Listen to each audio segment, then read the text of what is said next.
ሰላም ጤና ይስጥልን እንደምን አላችሁ በሰባተኛው ጠቅላላ ምርጫ የፖለቲካ ፓርቲዎች ክርክር አጠቃላይ ምርጫን እየተመለከቱ በተለያዩ ርዕሰ ጉዳዮች እየተካሄዱ ይገኛሉ። የዛሬው መርሃ ግብራችን በሰብአዊ መብት አያያዝና የዲሞክራሲ መብቶች አጠባበቅ ጋር በተገናኘ ክርክሮችን እናካሄዳለን። በዚህ ቆይታ ስናደርግ የተለያዩ 5 ያህል መርሃ ግብሮች ይከናወናሉ። እነኚህን ክርክሮች ለመምራት 3 ሰዎች እዚህ ፊት ለፊት እንገኛለን። በዳርና ዳር በግራና በቀኝ ማለት ነው አጠገቤ ያሉት መስፍን ሰለሞን፣ እንደዚሁ ደግሞ እሱ ባለው ጋሻው፣ እኔ ደግሞ መሀል ላይ የምገኘው ጸጋ ታሪኩ ቀደም ሲል በጠቀስኩት ርዕሰ ጉዳይ ላይ የሚከራከሩ ፖለቲካ ፓርቲዎችን እኛ የምንጠይቃቸው እርስ በርሳቸው የሚጠያየቁበት እንደዚሁ ደግሞ እዚህ አዳራሽ ውስጥ እንደምትመለከቱት ከተለያዩ የማህበረሰብ ክፍል እና ተቋማት የመጡ ታዳሚዎቻችን የሚጠይቋቸውን ጥያቄዎችና እርስ በርስ የሚጠያየቁበትን ስለራሳቸው የሚገልጹባቸውን እያንዳንዱ ሰዓቶችን በመቆጣጠር የሚያነሷቸውን ሀሳቦች መስመር እንዲይዙ በማድረግ ቆይታ እናደርጋለን። ሶስታችንም በትብብር ይሄ ክርክር ለእናንተ በየቤታችሁ ሆናችሁ ለምትከታተሉን የምታገኙበት የምታተርፉበትና የትኛው ፖለቲካ ፓርቲ ምን ይዟል ምን ሊያደርግ እንደዚሁ ውጥኑን ወጥኖ ተገኝቷል የሚለውን ነገር እንድትመለከቱ እንሰራለን። አብራችሁ እንድትቆዩ እንጋብዛለን። ዋነኛው የምናደርገው ጉዳይ እዚህ የፖለቲካል ፓርቲዎቹ ዛሬ ለክርክር የሚመጡት ወደፊት ወደ መድረክ ይመጡና ግን የትኛው ተከራካሪ የትኛው አትሮኖስ ፊት ይቆማል፣ ማን ተከራካሪ ከማን አጠገብስ በተጠባባቂነት ይቀመጣል የሚለውን ለመወሰን እጣ ያወጡልናል። ፖለቲካ ፓርቲዎችን ወደዚህ እንጋብዛለን።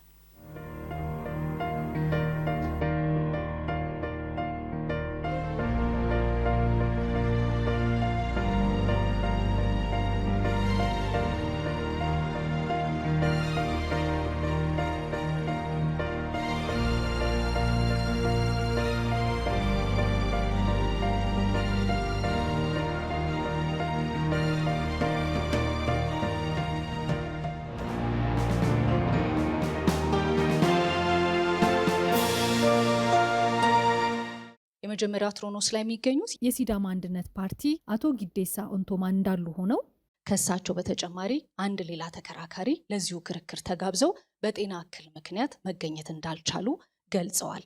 ሁለተኛ ላይ ራያ ራዩማ እንደዚሁ በሁለት ተከራካሪዎች ዛሬ ተወክሎ እዚህ ይገኛል።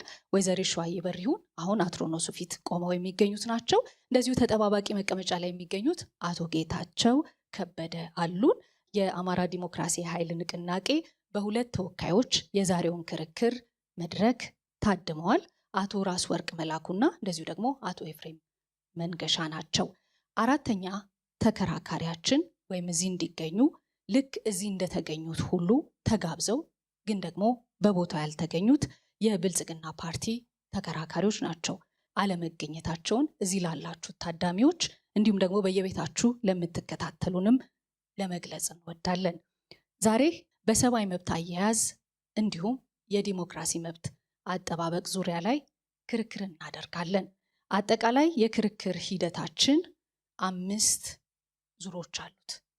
የመጀመሪያው የሚሆነው የፓርቲዎች የመግቢያ ንግግር ነው። ዛሬ ለክርክር ባነሳነው ርዕሰ ጉዳይ ላይ እዚህ ለታደሙ በየቤታቸው ላሉ ሁሉ የመግቢያ ንግግር ማድረግ የምትፈልጉትን እንደዚሁ ታቀርባላችሁ። ስለዚህ የመጀመሪያ ቁጥር ወይም ደግሞ የመጀመሪያው አትሮኖስ ላይ ያለው ፓርቲ የመግቢያ ንግግሩን ይጀምራል። እሺ፣ አመሰግናለሁ። የተከበራችሁ ተፎካካሪ ፓርቲ ፖለቲካ አባላት፣ የተከበራችሁ ለእንግድነት የተጋበዛችሁት ከተለያየ ተቋማት የተጠራችሁት እንግዶች፣ እንዲሁም ይህንን ስራ ለማዘጋጀት የተፈቀደላቸው አወያዮች፣ ዛሬ በእናንተ ፊት ቀርቤ ለክርክር ወይም ለውይይት የቀረበ የሰጠኝ ሰብአዊ መብቶችና ዲሞክራሲያዊ መብቶች የሚል ነው። እኔ የሲዳማ አንድነት ፓርቲ ምንም እንኳን የክልል ፓርቲ ቢሆን ራዕዩ ዛሬ ተወልዶ ዛሬ የሚያድግ ማንም የለም። የሲዳማ አንድነት ፓርቲ ከትንሹ ወደ ትልቁ የመጓዝ ራዕይ ስላለው ስለ ክልላዊ፣ ስለ አገራዊ፣ ዓለም አቀፋዊ ሁኔታዎችን መዳሰስ ይችላሉ። ክልል ፓርቲ ሆነ እንዴት ወደ ሀገራዊ ፓርቲ ገብተ ይህን ማድረግ የሚለው ጥያቄዎች ሊነሱ ይችላሉ። ነገር ግን ሲዳማ አንድነት ፓርቲ ከትንሹ ጀምሮ ወደ ትልቁ የመጓዝ ራዕይ ስላለው እቺ ነገር ለቤቱ ለማሳወቅ ፈልጋለሁ። ሰብአዊ መብቶችና ዲሞክራሲያዊ ስርዓቶች አንድነት አላቸው። አንድነት እንዳላቸው ልዩነትም አላቸው። ዲሞክራሲና ሰብአዊ መብት አንድነትም ልዩነትም አላቸው። ሰው እንደ ሰው ተፈጥሮ ሲሆን ከመንግስት ወይንም ከሕግ ያልተሰጠም ተፈጥሮ ያደለም አለ። ሁሉም ይመለከተዋል። ዓለም አቀፍ መብቶችም ለዚሁ የሚሆኑ ናቸው። ለምሳሌ ሕይወት መብት ነው። ነፃነት መብት ነው። እኩልነት እንደውም እምነት ነፃነት ሰብአዊነት ነው። በዲሞክራሲያዊ ስርዓት ውስጥ የዜጎች የሚጠቀሙበት ናቸው። ከሕግና ከመንግስት የሚሰጡ ዲሞክራሲያዊ መብቶች አሉ። በሀገራችን ያለው ዲሞክራሲ እንደምታውቁት ምን ያህል መብት እንዳለው፣ ምን ያህል ጥሰት እንዳለው፣ ምን ያህል ችግሮች እንዳሉት ቤቱ የሚረዳው ይመስለኛል። መንግስት ሰብአዊ መብቶችን ቀርጿል። ከተሻሉ ከፊት ከነበራቸው ህጎችና ደንቦች ወይንም መንግስታት የተሻሉ ነገሮችን ቢቀርጽና ቢያመጣም አፈጻጸም ላይ ብዙ ችግሮች ያለበት ነው። ሰብአዊ መብቶችን ማንኛውም ሰው በነፃነት ገብቶ በነፃነት መስራት፣ በነፃነት መነገድ፣ በነፃነት መሄድ፣ መጥቶ መመለስ የሚችልበት ሁኔታዎች እያለ ሰው ከጋዳ ወጥቶ ይሄ የኔ ነው፣ ወደዚህ ማለፍ አትችልም፣ ወደዚህ መውጣት አትችልም በተባለበት የተገደበበት ሰብአዊ መብት ነው። ሰብአዊ መብት ተከራካሪዎች ነፃነት በሌለባቸው፣ አንድነት በሌለባቸው የሚታሰሩበትና የሚሰደዱበት ህጎች ተቀርጾ እንደ ረክሌም ቆሞ ህዝባችን በችግር ውስጥ እንዳለ ለእናንተ የሚነገር አይደለም። ዲሞክራሲ በአገር ልዩነት ይኖራል። አገር ከአገር ይለያል። አገር የተለያዩ ዲሞክራሲያቸውን ይቀርጻሉ። በዛ መጠን ዲሞክራሲ ልዩነትና አንድነት ቢኖር። ደቂቃዎትን ጨርሰዋል። እናመሰግናለን። ቀጣዩ ራያ ራዩማ የመግቢያ ንግግራችሁ በዛሬው ርዕሰ ጉዳይ ላይ ምንድን ነው የሚለውን እባካችሁ አቅርቡ። አመሰግናለሁ። ከተለያዩ ተቋማትና የማህበረሰብ ክፍሎች የመጣችሁ ክቡራን ታዳሚዎቻችን፣ አድማጭና ተመልካች ዜጎቻችን፣ እንዲሁም አጠገብ ያሉት የፖለቲካ ፓርቲዎች፣ የተፎካካሪ የፖለቲካ ፓርቲ አባላት እንዲሁም አወያዮቻችንን አመሰግናለሁ። በመቀጠል የሰብአዊና የዲሞክራሲያዊ መብቶች መግቢያዬን እንደሚከተለው አቀርባለሁ። የሰብአዊ መብቶች ማለት ሰው በመሆን ብቻ የሚገኙ መሰረታዊ መብቶች ሲሆኑ እነዚህ መብቶች ዓለም አቀፍ በሆነ መልኩ በተባበሩት መንግስታት የተደነገጉ ናቸው። ሀገራችን ኢትዮጵያም ይህንን አዋጅ ተቀብላ ፈርማለች። ዴሞክራሲያዊ መብቶች የሚባሉት ደግሞ ህዝብ በመንግስት ላይ ተሳትፎ እንዲኖረው የሚያስችሉ መብቶች ናቸው። የሰብአዊ መብቶች ከሚባሉት ዋና ዋናዎቹ በኢትዮጵያ ህገ መንግስት ከአንቀጽ 14 እስከ 28 የተዘረዘሩ ሲሆን ለዚህ ውይይት የጠቀስናቸው የአካል ደህንነትና የነፃነት መብት፣ የህይወት መብት፣ የነፃነት መብት፣ የእኩልነት መብት፣ የመልካም ስምና የክብር መጠበቅ መብቶችን ያጠቃልላል። ዴሞክራሲያዊ መብቶች የሚባሉት ደግሞ ከአንቀጽ 29 እስከ አንቀጽ 44 ተዘርዝረዋል። የአመለካከትና ሀሳብን በነፃ የመያዝና የመግለጽ መብት፣ የመሰብሰብ መብት፣ ሰላማዊ ሰልፍ የማድረግ ነፃነት፣ የመደራጀት መብት፣ የመዛወር ነፃነት፣ የዜግነት መብቶች፣ የብሔር ብሔረሰቦችና ህዝቦች መብት፣ የመምረጥና የመመረጥ መብት፣ የኢኮኖሚና የማህበራዊና የባህል መብቶችና የሰራተኞች መብት ዋና ዋናዎቹ ናቸው። የፓርቲያችን ራዴፓ የፖሊሲ አማራጮች። ፓርቲያችን ራዴፓ የሰብአዊ መብቶች ክብር፣ የህግ የበላይነት እና ነፃ የፖለቲካ ተሳትፎን ዋና መሰረቶቹ አድርጎ ይወስዳል። በኢትዮጵያ ሀገራችን ያጋጠመውን የሰላም እጦት፣ የፍትህ መጓደል፣ የሙስናና ብልሹ አሰራር መንሰራፋት በተግባር በሚፈቱ ማሻሻያዎች እንዲቀነሱ አበክረን እንሰራለን። ግልጽነት፣ ተጠያቂነትና የህዝብ ስልጣን እንዲጠናከር በቁርጠኝነት እንታገላለን። ስለሆነም ኢትዮጵያ የፈረመቻቸው የተባበሩት መንግስታት የሰብአዊ መብቶች አዋጅ ዩኤን ሁማን ራይትስ ዴክላሬሽን የሚባሉት እንዲሁም ዓለም አቀፍ የዜጎችና የፖለቲካ መብቶች ኮንቬንሽን እና የአፍሪካ ህብረት የሰብአዊና የዲሞክራሲያዊ መብቶች ስምምነቶችና ውሎች በሙሉ እንዲከበሩ በተግባር ላይ እንዲውሉ ይደረጋል። ማንኛውም ሰው በህይወት የመኖር በአካሉ ላይ ጉዳት እንዳይደርስበትና የአካል ደህንነቱ እንዲጠበቅ እንዲሁም ከማንኛውም አይነት የሰብአዊ አያያዝ የመጠበቅ መብት በተጨባጭ እናረጋግጣለን። ሁሉም ዜጋ በህግ ፊት እኩል ሲሆን እኩል ፍትህና የህግ ጠበቃ የማግኘት መብቱ እንዲሁም ግላዊ ነፃነቱ በህግ የተከበረና የተጠበቀ ይሆናል። ማንኛውም ኢትዮጵያዊ ወይም ህጋዊ ዜጋ በየትኛውም የሀገሪቱ አካባቢ በነፃነት መንቀሳቀስ፣ በግልም ሆነ በቡድን በፈለገው አይነት ስራ መስክ መሰማራት፣ ሰርቶ መለወጥና መበልጸግ፣ ሀብትና ንብረት ማፍራት፣ ሀብትና ንብረቱን በፈለገው መንገድ ለሌሎች ማስተላለፍ መብቱ የተጠበቀ ይሆናል። መንግስትና ሃይማኖት የተለያዩ ይሆናሉ። የሃይማኖቶች እኩልነትና ነፃነት በህግ ይከበራል። ዜጎች የፈለጉትን ሃይማኖት ወይም እምነት የመከተል በነፃነት የመተግበርና የሌሎችን መብት ሳይደፈጥጡ የራሳቸውን እምነት የማካሄድና የማከናወን መብት ይኖራቸዋል። የፕሬስና የመገናኛ ብዙሃን ነፃነት በተግባር ይረጋገጣል። ዜጎች በነፃነት የማሰብ ሀሳባቸውንና አመለካከታቸውን በነፃነት የመግለጽ የመጻፍና የማሰራጨት እንዲሁም ማንኛውም አይነት መረጃ የማግኘት መብት ይኖራቸዋል።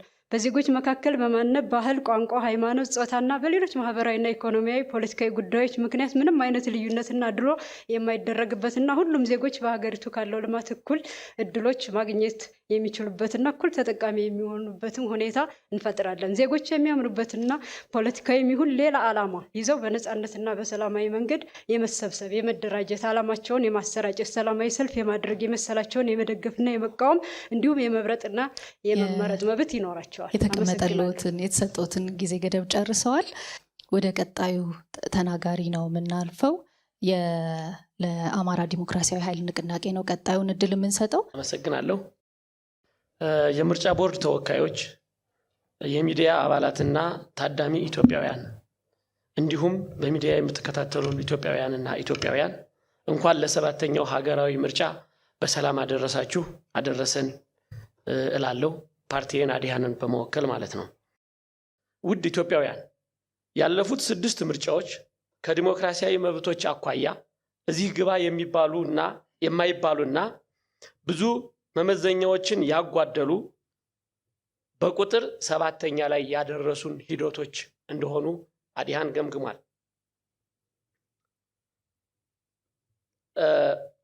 በ6ቱ ምርጫዎች ከስልጣኑ ፈቀቅ ያለ መንግስት አላየንም። በኢትዮጵያችን ሁኔታ ታሪክ መስራት ስልጣን በመጨበጥ አይደለም ብለን እናምናለን። ብዙ ስልጣን የጨበጡ ኃይሎች ተፈራርቀውብናልና ታሪክ ለህዝብ ተገዥ በመሆን ስልጣንን ለህዝብ ማስረከብ ነው። ይህም እንደ ትልቅ ታሪክ ሆኖ በኢትዮጵያ ይመዘገባል ብሎ አዲሃን ያምናል። ኢትዮጵያችን ባለፉት 50ና 60 ዓመታት ሀገራችን የሚጠሉ የውጭ ኃይሎች ትልቅ አቅም አግኝተው ባንዳዎችን በመሾም ህዝብን ከህዝብ ያፋጁበት ዘመን ነበር ብለን ያለፉትን የ50ና የ60 ዓመት ታሪኮች እንደ አዲሃን ገምግመናል። ዳፋው እስካሁን ድረስ ቀጥሎ ሀገራችን ለትርምስ ያጋለጡ ሁኔታዎች የዚሁ ውጤት ናቸው ብለን እናምናለን። ባለፉት አገዛዝ በተለይም የጥቃት ኢላማ ሆኖ የቆየው የአማራ ህዝብ በህገ መንግስት ደረጃ በጨቋኝነት ተፈርጆ በሀገሩ ተንቀሳቅሶ የመኖርና የመስራት መብቱ ተገድቦ ቆይቷል።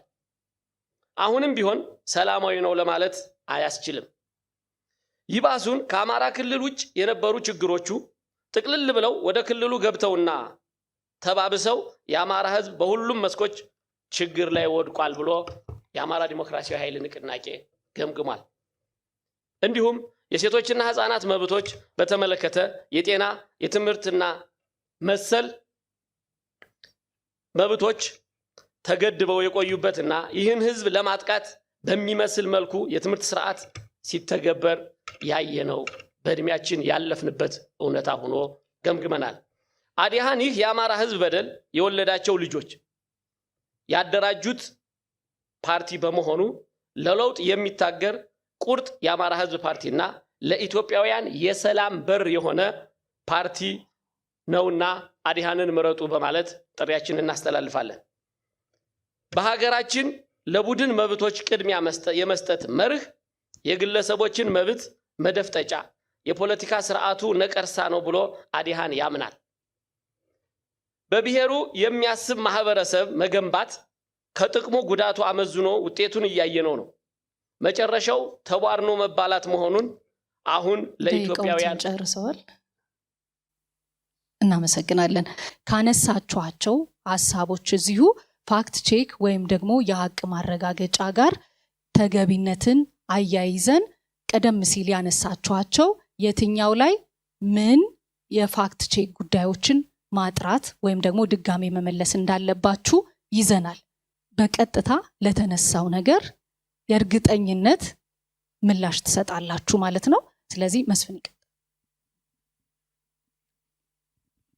እሺ እንደተገለጸው በማስረጃ ቢደገፍ ብለን የያዝናቸውን ነገሮች ነው ለእናንተ የምናቀርበው። ሰፋ ያለ ማብራሪያ አያስፈልግም። ማስረጃ ነው የሚያስደግፉልን። በዛ መሰረት አንድ ጥያቄ ጠይቆታለሁ። በ30 ሰከንድ ውስጥ ማስረጃ ያስደግፉልናል እያለን እንቀጥላለን ማለት ነው። የመጀመሪያው በህገ መንግስት ደረጃ አማራ ጨቋኝ ተደርጎ በአማራ ህዝብ ላይ በደል ደርሶበታል ለሚለው አገላለጻችሁ የትኛው የህገ መንግስት ክፍል ነው? ይህንን በማስረጃ ቢያቀርቡልን። የህገ መንግስቱ መግቢያ ላይ በጨቋኝና ተጨቋኝ ትርክት ላይ የተመሰረተ መሆኑን በአግባቡ አስረድተናል። ይህ የህገ መንግስቱን መግቢያ ደግሞ በተግባር ትምክተኛ፣ ነፍጠኛ በተለያየ መንገድ ህገ መንግስቱ እንደዛ የሚል ቃል ተጠቅሟል። ህገ መንግስቱ ላይ ያለ አማራ የሚል ቃል አለ። ጨቋኝና ተጨቋኝነት በኢትዮጵያዊነት አውድ አማራ የሚል ቃል አለ ወይ ህገ መንግስቱ ላይ? እናንተ ስታቀርቡ በህገ መንግስት ደረጃ አማራ ጨቋኝ ተደርጎ በአማራ ህዝብ ላይ በደል ደርሶበታል ብላችሁ ገልጻችኋል። ህገ መንግስቱ ላይ አማራ ተብሎ ጨቋኝ መሆኑን የሚገልጽ የተገለጸ ነገር አለ ወይ? ህገ መንግስቱ ላይ ጨቋኝና ተጨቋኝ በሚል ሀተታ ውስጥ ጨቋኝ እንደነበረና ተጨቋኝ እንደነበረ ያተተበት አግባብና የቀድሞው ስርዓትን ከአማራ ህዝብ ጋር አያይዞ መንግስት በተግባር ሲተገብረው የነበረ ሲገልጸው የነበረ ስለሆነ ግዴታ አማራ የሚለው ቃል ተገለጸ አልተገለጸ። እሺ 30 ሰከንዶችን ስለጨረሱ እኔም በመሃል እየገባው ስለነበር ነው ያላቋረጥኩት። ሌላኛው የገለጻችሁት ነገር የአማራ ህዝብን ለማጥቃት በሚያስችል መልኩ የትምህርት ስርዓቱ ተቀርጿል ስትሉ ገልጻችኋል። ለዚህ ያላችሁ ማስረጃ ምንድነው? እዚህ ያለን ማስረጃ ፋክት ነው፣ እውነት ነው። የአማራ ህዝብ እንደ ክልል አዲሱ የትምህርት ስርዓት የኢህአዴግ የትምህርት ስርዓት በተቀረጸበት ሰዓት 27 የመሰናዶ ትምህርት ቤት የነበረ ሲሆን ከአማራ ክልል ህዝብ በብዙ እጅ በሚያንስ ደረጃ የነበረው የትግራይ ክልል ከ40 በላይ የመሰናዶ ትምህርት ቤቶች እንደነበሩ እየተረጋገጠ ፋክት ነው። ስለዚህ በመሰናዶ ትምህርት ቤት ማጨናነቅ ምክንያት የአማራ ህዝብ የተጎዳበት ስርዓት ነው። በሰብአዊ መብት አያያዝና በዲሞክራሲ መብቶች ዙሪያ የተመለከተ የመግቢያ ንግግራቸውን ቀደም ሲል ሰምተናል። የመጀመሪያውን ዙር ጨርሰናል። ሁለተኛው ዙር እዚህ በግራ በቀኝ ያሉት አብረውኝ ይሄንን ክርክር እየመራን ያለ ነው። ሁለቱ ባልደረቦቼን ጨምሮ እኔ ጥያቄዎች ይኖሩናል። ለአንድ ፓርቲ አንድ ጥያቄ እንጠይቃለን። ስለዚህ ቀደም ሲል በእጣ እንደበየነው ሁሉ የመጀመሪያው አትሮኖስ ላይ ከሚገኙት ፓርቲ ጥያቄ በመጠየቅ ነው የምጀምረው። የሲዳማ አንድነት ፓርቲ በፕሮግራማችሁ የነዋሪዎች መብቶችን እንደምታከብሩ ገልጻችኋል፣ በግልጽ ተቀምጧል። ከዚህ ጋር የሲዳማ ህዝብ መብቶችና በተለይ ደግሞ የግለሰብ ነፃነት ሚዛንን እንዴት ለመጠበቅ አስባችኋል የሚለውንና እንደዚሁ ደግሞ በተግባር የምታሳዩቸው ምሳሌዎችም ካሏችሁ አብራችሁ ብትጠቅሱልን። አመሰግናለሁ። ለሲዳማ ህዝብ የሚደርሰውን ችግሮችና ብሶቶች፣ ህገወጥ ስርዓቶችን፣ በህዝቡ ላይ የሚደርሰው በደልና ግፍ የሲዳማ አንድነት ፓርቲ ከጀመረው እስከ ዛሬ ድረስ እየታገለ አባላቱ እየታሰረ እየተሰደደ በአገር ውስጥም በአገር ውጭም እየተሰደደ ይገኛል። ለህዝባችን የሚሆነውን ሀሳቦች እያቀረብን እንገኛለን። ለምሳሌ አካባቢያችን የቡና አብቃይ ክልል ነው። ይህ ቡና አብቃይ አርሶ አደር የሰራውን ቡናውን በትክክል በገበያ አቅርቦ ገበያ ባወጣው መንገድ ውጤት ሊያገኝ አይችልም። ሁለተኛ የመንግስት ሰራተኞች በደል ይፈጸምባቸዋል በክልላችን ሆነ በሀገራችን። ላቋርጦት ነው ጥያቄያችን። ይሄ ፓርቲ ማለት ነው የሌሎችን ነው። ልደግመው እችላለሁ በድጋሚ ከጥያቄው ስለወጡብኝ ነው መመልሶት። በፕሮግራማችሁ ላይ የነዋሪዎች መብቶችን እንደምታከብሩ በግልጽ አስቀምጣችኋል። ያንን መነሻ በማድረግ ነው ይህን ጥያቄ የምናነሳው። ከዚህ ጋር የሲዳማ ህዝብ መብቶችንና የግለሰብ ነፃነት ሚዛንን እንዴት ነው ለመጠበቅ ያሰባችሁት የሚለውን ላይ ትኩረት ያድርጉልን። ኦኬ፣ አመሰግናለሁ። የሲዳማ ህዝብ ላይ የሚሰራውን ግፍ ማለትም የግለሰብም የቡድንም በሃይማኖት ላይ የሚደርሰው በመንግስት ሰራተኞች ላይ የሚደርሰው እና ሌሎችም የሚደርሰው በደሎችን እስከ ዛሬ ድረስ እየተከራከረ እየተሰደነ ያለ ለህዝባችን እየሰራ የሚገኝ ፓርቲ ነው። በክልላችን የተለያየ ብሔረሰቦች አሉ። የብሔረሰቦችን ጥያቄ ሁሉም አንድ ላይ አንድ በመሆኑ ለአንዱ የደረሰው ለብዙሃኑ እንደሚደርስ ለአንዱ ነፃነት የሁሉም ነፃነት በመሆኑ ነፃነታቸው ተከብሮ እምነታቸው ተከብሮ አካባቢው ላይ ህብረተሰቡን በአንድነት የመኖር መብት እንዲኖራቸው ሲዳማ አንድነት ፓርቲ እያደረገ ይገኛል። ለአንድ ሰውም የተሰጠው መብት ለሌሎቹም እንደተሰጠ ሌሎችም ደግሞ ለአንድ የተሰጠው መብት እኩል ስለሆነ በአካባቢያችን የሚደርሱ ችግሮች በህብረተሰቡ ላይ የሚደርሰው ችግሮች መንግስት የሚያደርሰው ችግሮች የመንግስት አወቃቀር ላይ የሚደርሰው ችግሮችን ለአንድ ለሲዳማ ፓርቲ ብቻ ህዝብ ብቻ ሳይሆን በአገራችን ለብሔር ብሔረሰቦች ለህዝቦችም መፍትሄ እየፈላለገ የቆየ ፓርቲ ነው። ምን የሚለውን መጨመር ይችላሉ? ምሳሌ ጥቀሱ ስላልን ምን ለምሳሌ ቀደም ሲል የጠቀሷቸው ለሌሎች መብቶች ምን ለምሳሌ የህብረተሰቡን ነፃነት የሚጎዱ ባህሎችን፣ ኢኮኖሚዎችን የመንግስት ሰራተኛ በደል በሚፈጽምበት ጊዜ ይሄ የኔ ነው ይሄ ሌላ ነው የሚለው ሳይሆን ራሱን ሁሉንም አንድ አድርጎ አንድን ሁሉንም አድርጎ የሚንቀሳቀስበት ሁኔታ ነው አለው። እሺ፣ ሰዓቶች ጨርሰዋል። ወደ ሁለተኛው ጥያቄ አልፋለሁኝ። ለራዲፓ ነው የሚሆነው። በፕሮግራማችሁ ላይ የሰብአዊ የዲሞክራሲ መብቶችን እንደምታከብሩ እንደዚሁ በግልጽ አስቀምጣችሁ ይታያል። ነገር ግን እነዚህ መብቶች ከደህንነት ወይም ደግሞ ከብሔራዊ ፍላጎት ጋር ሳይጣጣም ሲቀር እንዴት ትፈቱታላችሁ? የሚመራችሁ ግልጽ የሆነ መርህስ አላችሁ ወይ የሚለው ጥያቄያችን ነው። የራያ ራዩማ ዲሞክራሲያዊ ፓርቲ የሰብአዊና ዲሞክራሲያዊ መብቶች የማስከበር ተቀዳሚ ተግባሩ አድርጎ ነው የሚነሳው። መብት ማስከበር ግዴታም እንደሆነ፣ ስለዚህ መብት ካልተከበረ ልማት አይኖርም፣ መብት ካልተከበረ ህልውና አይረጋገጥም ብሎ የሚያምን ተራማጅ ፓርቲ ነው።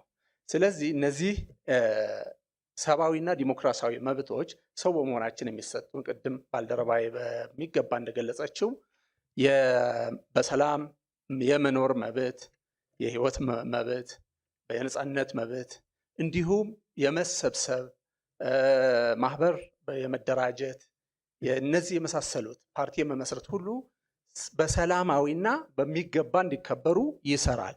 ይህ ሲሆን የደህንነት መዋቅር ላይ የደህንነት መዋቅሩ የመከላከያ የፖሊስ እና የደህንነት አካል የሴኩሪቲ ሪፎርም እንዲደረግ ይፈቅዳል። ለምን? ከፖለቲካ ነፃ ሁነው ገለልተኛ ሁነው የግለሰብ መብት መሰረት አድርጎ የቡድን መብትም እንዲከበር የሚያደርግና በተለያዩ አካባቢዎች የሚነሱት የማንነትና ራስ በራስ አስተዳደር ጥያቄዎችን፣ የቡድን ጥያቄዎች፣ የመደራጀትን፣ የማህበራዊ ኢኮኖሚያዊ፣ የባህል መጠበቅን እነዚህ ሁሉ ዲሞክራሲያዊ መብቶች እንዲከበሩ ትልቅ ስራ ይሰራል። እስካሁን በህገ መንግስቱ መሰረታዊ የሆኑ የዓለም አቀፍ ድንጋጌዎች ያሉ ቢሆንም አተገባበሩ ላይ ትልቅ ክፍተት አለ ብለን ነው የምናስበው እንደ ራያ ራዩማ። ስለዚህ እነዚህ ተግባራዊ የማድረግ ስራ በተገቢው እንሰራለን። ደቂቃዎትን ጨርሰዋል። አማራ ዲሞክራሲያዊ ኃይል ንቅናቄ ፕሮግራማችሁን መነሻ በማድረግ ነው እንደዚሁ ለእናንተም ጥያቄውን ማቀርበው። በፕሮግራማችሁ በተለይ የዜጎች መብቶች እንደምታከብሩ በግልጽ አስቀምጣችኋል ወይም ደግሞ ትገልጻላችሁ። ነገር ግን ከዚህ ጋር የብሔር መብቶችን ሚዛን እንዴት ነው የምትጠብቁት? በተግባር ይሄንን ለማድረግ የሚያስችሉ ምሳሌዎች እንዲሁ ካሏችሁ ለመድረኩ መግለጽ ትችላላችሁ። አመሰግናለሁ። እንግዲህ የአማራ ዴሞክራሲያዊ ኃይል ንቅናቄ የግለሰብ ነፃነትን መሰረት አድርጎ እንዲሁም የቡድን መብት የሚከበርበትን መንገድ የሚከተል ለዘብተኛ ሊበራሊዝም ነው የምንከተለው። የብሔር ወይም የቡድን መብት ሊከበር የሚችለው መጀመሪያ ደረጃ የግለሰብ ነፃነት፣ የግለሰብ ክብር፣ ሰው በመሆኑ ማንኛውም ሰው በሰውነቱ ሲከበር፣ ሰብአዊ መብቱ ሲከበርለት ያ ሰው በሚፈጥረው ማህበራት ወይም ሰው ማህበራዊ እንደመሆኑ መጠን መጀመሪያ መብቱ ሲጠበቅለት ቀጥሎ የሚመጣው ሲደራጅም ሲናገርም ሲያስብም በጋራ የራሱን እድል በራሱ የመወሰን መብት ይኖረዋል ማለት ነው። የብሔር ብሔረሰቦችን አወቃቀር ወይም አደረጃጀት መብት የሚከበረው የግለሰቡ ሲከበርለት፣ በዛ ግለሰቦች ሲከበሩ ማህበራትም ይከበራሉ። እንደ አዲሃን የግለሰብ ነፃነትን ያማከለ ማዕከል ያደረገ የፌዴራሊዝም መዋቅር ሲዘረጋ የአማራ ችግርም ሆነ አጠቃላይ የኢትዮጵያ ሕዝብ እኩል ነፃነቱና መብቱ ሰብአዊ ልዕልናው ሊከበርለት የሚችል ስርዓት የሚሆነው በዚህ ነው። እዛ ላይ የሚያስቀምጥ ነው ምንድነው? እኛ የህግ የበላይነት የሚከበርበት ደቂቃውን ጨርሰዋል። የሁለተኛው ዙር የክርክር መድረካችን ላይ እየተከተልን ያለ ነው አላበቃም። ከግራና ከቀኝ ያሉ እንደዚሁ አብረውኝ ያሉ አወያዮች የሚጠይቋቸው ጥያቄዎች አሉ ለእያንዳንዱ ፓርቲዎች። አሁን እንደተከተል ነው አካሄድ እንከተላለን። መስፍን ሰለሞን ከኔ ቀጥሎ ያለውን እድል ይወስዳል። ከዛ በኋላ እሱ ባለው ጋሻው ይወስዳል። በተመሳሳይ መልኩ እነሱ ለሚያነሷቸው ጥያቄዎች ምላሽ እንደዚሁ የምትሰጡ ይሆናል። ስለዚህ መስፍን ይቀጥላል።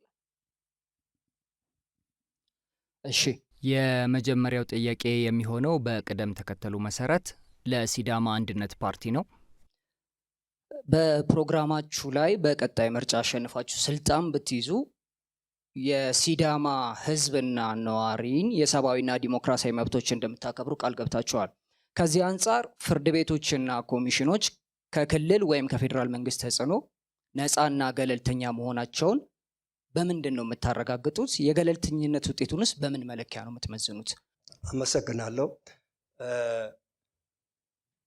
እኛ በክልላዊ ሳይሆን በሀገራዊ ያለን ሁኔታዎችን ብናሸንፍ ለኢትዮጵያ ሕዝብ እቆማለሁ ወይንም ለኢትዮጵያ ሕዝብ መፍትሄ አመጣለሁ በሚለው ፓርቲዎች ጋር አጋር በመሆን የተሻለ ውጤቶችን የተሻለ ህጎችን በመደንገግ የማይሻለው ህጎችን በመሻር ለህዝባችን ይጠቅማል ብለን የምንቀርጸው እየቀረጽን መንግስት የሚዋቀረው ከመንግስት ጋር ውቅቅር በምንገባበት ጊዜ የሚሻልበትን መንገዶችና የሚሻልበት ህጎችና ደንቦችን በጋራ ለመቀረጽ ነው።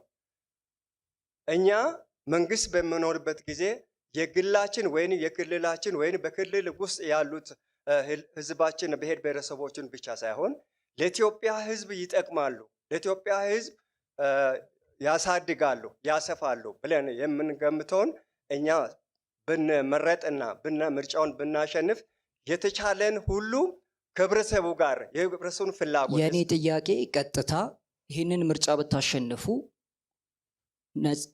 የዜጎችን መብት እንደምታስከብሩ ቃል ገብታችኋል። ከዚህ አንጻር ፍርድ ቤቶች እና ኮሚሽኖች ነፃና ገለልተኛ ሆነው እንዲሰሩ ምን ታደርጋላችሁ? ገለልተኝነታቸውንስ በምንድን ነው የምትለኩት ነው?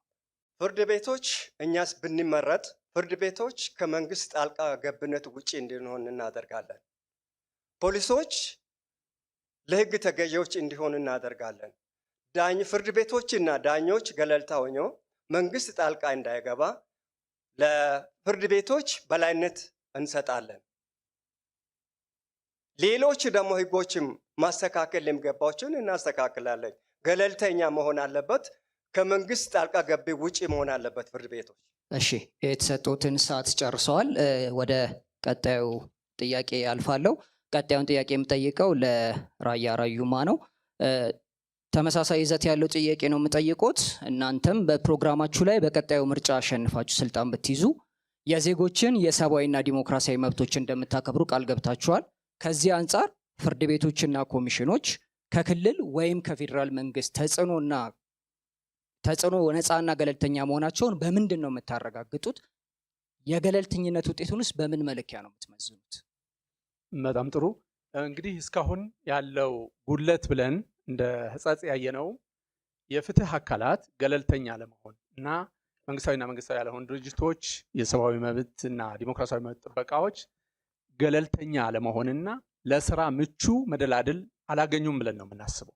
ስለዚህ በመርህ እንዲሰራ የፍትህ ተቋማት ገለልተኛ ሆነው የመንግስት ጣልቃ ገብነት እንዳይኖር ተደርጎ እነሱ ባላቸው የራሳቸው የክትትልና ድጋፍ ሞኒተሪንግና ኢቫሉዌሽን የገለልተኛ ወገኖች ከሁሉም የማህበረሰብ ክፍል የተውጣጣ አጣሪ ቡድኖች እንዲመድቡ ያለምንም ጫና በራሳቸው መሰረታዊ መርሆች እና ነን ፓርቲዘን በሆነ ፕሮሲጀራቸው ስራዎች እንዲሰሩ መደላድል እንፈጥራለን። ሁሉም ሰው ከህግ በታች እንዲሆን የህግ የበላይነት የሁሉም ህጎች የበላይ ህገ መንግስቱ ነው። ከህገ መንግስቱ የፍትህ ተቋማት ለሁሉም በእኩል ሚዛን እንዲያዩ ገለልተኛ ከሆኑ ይህ አድርጉ አታድርጉ በሚሰጡት ብይንና ውሳኔ እንደ መንግስት እንደ መሪ ፓርቲ ጣልቃ ባለመግባት ይህን ስራቸው ለመላው ህዝብ ቀጥተኛ የሆነ ብይናቸው የሚያሳውቁበት የጥናት ውጤታቸው ይፋ የሚያደርጉበት ነፃ ምህዳር እንፈጥራለን ብለን ነው የምናስበው እንደ ፓርቲ። መልካም። ቀጣዩን ጥያቄ የማቀርበው ለአማራ ዲሞክራሲያዊ ኃይል ንቅናቄ ነው። ለእናንተም እንዲሁ ተመሳሳይ ጥያቄ ነው የማቀርበው። ለመድገም ያህል ጥያቄውን በፕሮግራማችሁ ላይ በቀጣዩ ምርጫ አሸንፋችሁ ስልጣን ብትይዙ የዜጎችን የሰብአዊና ዲሞክራሲያዊ መብቶች እንደምታከብሩ ቃል ገብታችኋል። ከዚህ አንጻር ፍርድ ቤቶችና ኮሚሽኖች ከክልል ወይም ከፌዴራል መንግስት ተጽዕኖ ነፃና ገለልተኛ መሆናቸውን በምንድን ነው የምታረጋግጡት? የገለልተኝነት ውጤቱንስ በምን መለኪያ ትመዝኑታላችሁ? በጣም ጥሩ። መጀመሪያ ደረጃ የህገ መንግስት መሻሻል ይኖራል። ምክንያቱም አሁን ያለው አወቃቀር የህግ የበላይነትንም ሆነ የፍትህ አካላት ገለልተኝነትና ነፃነትን የማያረጋግጥ በመሆኑ በመጀመሪያ ደረጃ ከህግ ተርጓሚው ዳኝነት አካሉ ነፃነት የሌለውና አልፎ ተርፎም ህግ ሊተረጎም የሚችለው ወደ ፌዴሬሽን ምክር ቤት ወይም የፖለቲካ ተቋም ወደ ሆነው ስለሆነ እኛ የምናደርገው ህገ መንግስት ራሱን ችሎ የሚተረጉም ኮንስቲቱሽናል ህገ መንግስት፣ ምክንያቱም የሊበራሊዝም እሴቶችን የምናከብር በመሆናችን የፍትህ ተቋማት ገለልተኛ ነፃና ያለማንም አድሎ በራሳቸው ህግን ሊተረጉሙ የሚችሉ መዋቅር ይፈጠራል ማለት ነው። በዚህም የተነሳ ግለሰቦች በራሳቸው ነፃነት ሰብአዊ መብታቸው እንዲከበርላቸው ከዛም አልፎ ሁሉንም አካታች የሆነ ሰብአዊ መብት ሲባል እንዲሁ ዝም ብሎ ሳይሆን ማንኛውም ሰው የህብረተሰቡ የተለያየ አካል ነው። ለምሳሌ አካል ጉዳተኛ፣ ሴት፣ ህፃናት፣ ሌሎች የተገለሉ ማህበረሰብ ወይም ተጋላጭ ሆነዋል። እነዚህን የፍትህ ተቋማት ቀድሞ ሊቆሙላቸው በሚችል መልኩ ነፃና ገለልተኛ የፍትህ ተቋማት እንዲቋቋም እናደርጋለን። ለዚህም ማሳያው የህገ መንግስት ማሻሻያና የህገ መንግስታዊ ፍርድ ቤት የሚቋቋምበትን መንገዶች እንፈጥራለን፣ እናሳካለንም፣ ለዛም እንተጋለን ማለት ነው። መልካም፣ እናመሰግናለን ሁላችሁንም። ቀጣዩ ጥያቄ በባልደረባችን በሱ ባለው ጋሻ የሚቀርብ ይሆናል። እኔም የመጀመሪያ ጥያቄን የማቀርበው ለሲዳማ አንድነት ፓርቲ ነው። እናንተ እንግዲህ በሰባተኛው ጠቅላላ ምርጫ ተመርጣችሁ መንግስት የምትመሰርቱ ከሆነ በሲዳማ ክልል ውስጥ ያሉ የሌሎች ብሔረሰቦችን መብት እንዴት ነው የምታከብሩት? ለዚህ ያቀረባችሁት የፖሊሲ አማራጭ ምንድን ነው? እንዴትስ ተግባራዊ ታደርጉታላችሁ? እኛ ብንመረጥ በክልላችን ብሔር ብሔረሰቦች ክልል ናት። ደቡብ ነው። ደቡብ ግማሽ ኢትዮጵያ ናት። ግማሽ ኢትዮጵያ በመሆኑ የኢትዮጵያ ግማሽ ህዝብ ያለበት ደቡብ ወይንም ሲዳማ ፓርቲ ውስጥ ነው። ሲዳማ የተለያየ ብሔር ብሔረሰቦችና ህዝቦች የተከማቸ እኛ ብንመረጥ እያንዳንዱ ዜጋ በነፃነት የእምነት እኩልነት፣ የመስራት እኩልነት፣ የመኖር እኩልነት፣ የመገንባት እኩልነት ነፃ ሆኖ እንዲኖርና ነፃ ሀብት እንዲያፈራ እናደርጋለን። አንዱ ከአንዱ መለየት ወይንም አንዱ ከአንዱ ለይተን ነጥለን እንደሌል ኢትዮጵያዊ በመሆኑ በኢትዮጵያዊነቱ ሰርቶ ለፍቶ መኖር እንዲችል በህብረተሰቡ ጋር ተባብሮ እንዲሰር በህጉ መሰረት ህጉ ተቀርጾ እኩልነታቸው ተከብሮ እንዲኖሩ እናስደርጋለን።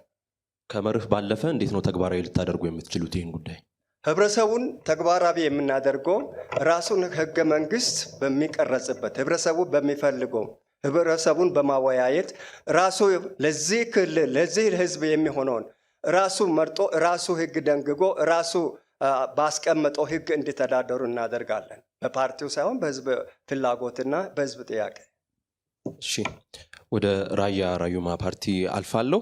በፕሮግራማችሁ መሰረት መንግስት መመስረት የሚያስችል ድምፅ የምታገኙ ከሆነ የዜጎችን የሰብአዊና ዲሞክራሲያዊ መብቶችን እንደምታከብሩ በግልጽ አስቀምጣችኋል። ነገር ግን እነዚህ መብቶች ከብሔር መብቶች ጋር ያላቸው ትስስር እንዴት ነው የሚሆነው? ሚዛኑን እንዴት ነው የምታስጠብቁት? የፖሊሲ አማራጭ ሀሳባችሁስ በዚህ ጉዳይ ላይ ምንድን ነው? የራያ ራዩማ ዲሞክራሲያዊ ፓርቲ የሰብአዊና ዲሞክራሲያዊ መብቶች መከበር ላይ በዚህ ላይ ያው ግልጽ የሆነ አቋም አለው። ለምን ያው እስካሁንም በዘመናት ላለፉ ዘመናት የኢጋሊታሪያኒዝም የእኩልነት ሀሳብ ሲያራምድ ለብዙ የኢትዮጵያ ብሔረሰቦች የማንቂያ ደወል የደወለ ፋና ወጊ የብሔር እኩልነት አጼዎቹና ገዢዎቹ በወቅቱ የነበረው ሂደት ሁሉ ተቃውሞ ለብዙ አሁን እንዳለመታደል ሆኖ የወያኔ ታሪክ ወስደው ህወሓቶች ብዙ ነገር አደረጉት እንጂ ያልበገር ባይነት ጭቆናን አልችልም ባይነት ነው። በዚህ ተሞክሮው ለሁሉም ብሔሮች እና ብሔረሰቦች ያላቸውን በዞረ ድምር የመጡት ያልተመለሱ ጥያቄዎች በመጀመሪያ እንዲመለሱ ያደርጋል። ዲሞክራቲክ ፌዴራሊዝም ይከተላል። የሚከተለው ዲሞክራቲክ ፌዴራሊዝም ነው። ለምን? የሶሻል ዲሞክራሲ ርዕዮተ ዓለም ነው የሚከተለው። ፍትህና ወደ ነጥቡ እንዲመጡልኝ የግለሰቦችን ዲሞክራሲና ሰብአዊ መብቶችን ከማክበር ጋር የብሔር መብቶችን ሚዛን እንዴት ነው የምታስጠብቁት? ሁለቱን አንድ ላይ እንዴት ነው የምታስኬዱት ወደሚለው ብናተኩር። በጣም ጥሩ። ያው የግለሰብ መብት መሰረት አድርጎ የቡድን መብት ያከብራል ብለናል። የቡድን መብት ነው የብሔረሰቦች መብት። እንደ ቡድን እኛ እንዲህ አይነት ፍላጎት አለን፣ እንዲህ ተብለን እንድንሰየም እንፈልጋለን ተብሎ የሚያነሱት ጥያቄዎች አሉ።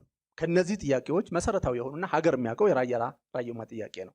ስለዚህ ሰብአዊ መብት ሳይሸራረፍ በግለሰብ መብት መሰረት ያደረገ የቡድን መብት እውን እንዲሆን ጥያቄ ተመልሶ በሀገራዊነት በኢትዮጵያዊነት ማዕቀፍ እንዲሄድ እናደርጋለን። ለዚህም አከላለሉም ጀምሮ በስነ ልቦና፣ በጂኦግራፊ፣ በታሪክ በእነዚህ ሁሉ የተደረገ አከላለል አድርገን ነፃ ዝውውርም እንዲፈቀድ እናደርጋለን። የታገተ የአንዱ ብቻ እንዲሆን የሚያስችል ክልል አንመሰርትም። የነፃ ዝውውር መብት ዲሞክራሲያዊ መብት እውን እንዲሆን እናደርጋለን። እናመሰግናለን። ሰዓቶትን ጨርሰዋል። ወደ አማራ ዲሞክራሲ ኃይል ንቅናቄ አልፋለሁ። ለእናንተም ተመሳሳይ አይነት ጥያቄ ነው የሚኖረኝ። አንድን ብሔር ወይም ማህበረሰብ ስትወክሉ ወይ መንግስት በመሰረታችሁበት ጊዜ ያንን ማህበረሰብ ትወክላላችሁ። በዛ ውስጥ ያሉ ሌሎች ቡድኖችን መብቶችን እንዴት ነው የምታስጠብቁት? የፖሊሲ አማራጫችሁ ምን ይላል? እንዴት ተግባራዊ ታደርጉታላችሁ? በጣም አመሰግናለሁ። በመጀመሪያ ደረጃ የግለሰብ መብት ሲከበር የመደራጀት ወይም የቡድን መብት ይከበራል። ማንም ሰው መጀመሪያ የሚወደው ራሱን ነው። የራሱ መብት፣ የራሱ ፍላጎት፣ የራሱ ሰርቶ የመኖር መብት ከተጠበቀለት ያን የራሱ መብት ለመጠበቅ የሌሎችንም ፍላጎትና መብት ያከብራል ማለት ነው። ማንኛውም እኛ የምንከተለው ያው የኢንዲቪጁዋል ሊበራሊቲ ወይም የግል ነፃነትን በአስከበረ መልኩ ሌሎች ማህበራዊ ፍትህ የሚረጋገጥበትን መንገድ የምንፈልግበት ነው። ስለዚህ የቡድን መብቶች ሊከበሩ የሚችለው ቅድሚያ ሰው ራሱን ሲያከብር ራሱን ፍላጎትና ምኞቱን በሚያሳካበት መልኩ የሌሎች መብቶችም በዛ መካከል ይከበራል። ለምሳሌ የኛ ዓላማ ኢኳል ኦፖርቹኒቲ ብቻ አይደለም። እኩልነት፣ እኩል እድል መስጠት ብቻ ያን ፍትህ ላያረጋግጥ ይችላል። እኩል እድል ከመስጠት ባሻገር ደግሞ እኩል ተጠቃሚነትን ሊያረጋግጡ የሚችሉ መንግስት ብንመሰረት ያን ሊያሳካ የሚችል ስርዓት ይዘረጋል። የቡድን መብቶችን የሚከበሩበት የግለሰብ መብቶችን ደግሞ የበላይነት ወይም ከፍ ያለ ልዕልና አድርገነው ግን ሰዎች ራሳቸው ሲከበርላቸው የሌሎች መብትም ይከበራል። ምክንያቱም ወርቃማው ህግ ምንድን ነው?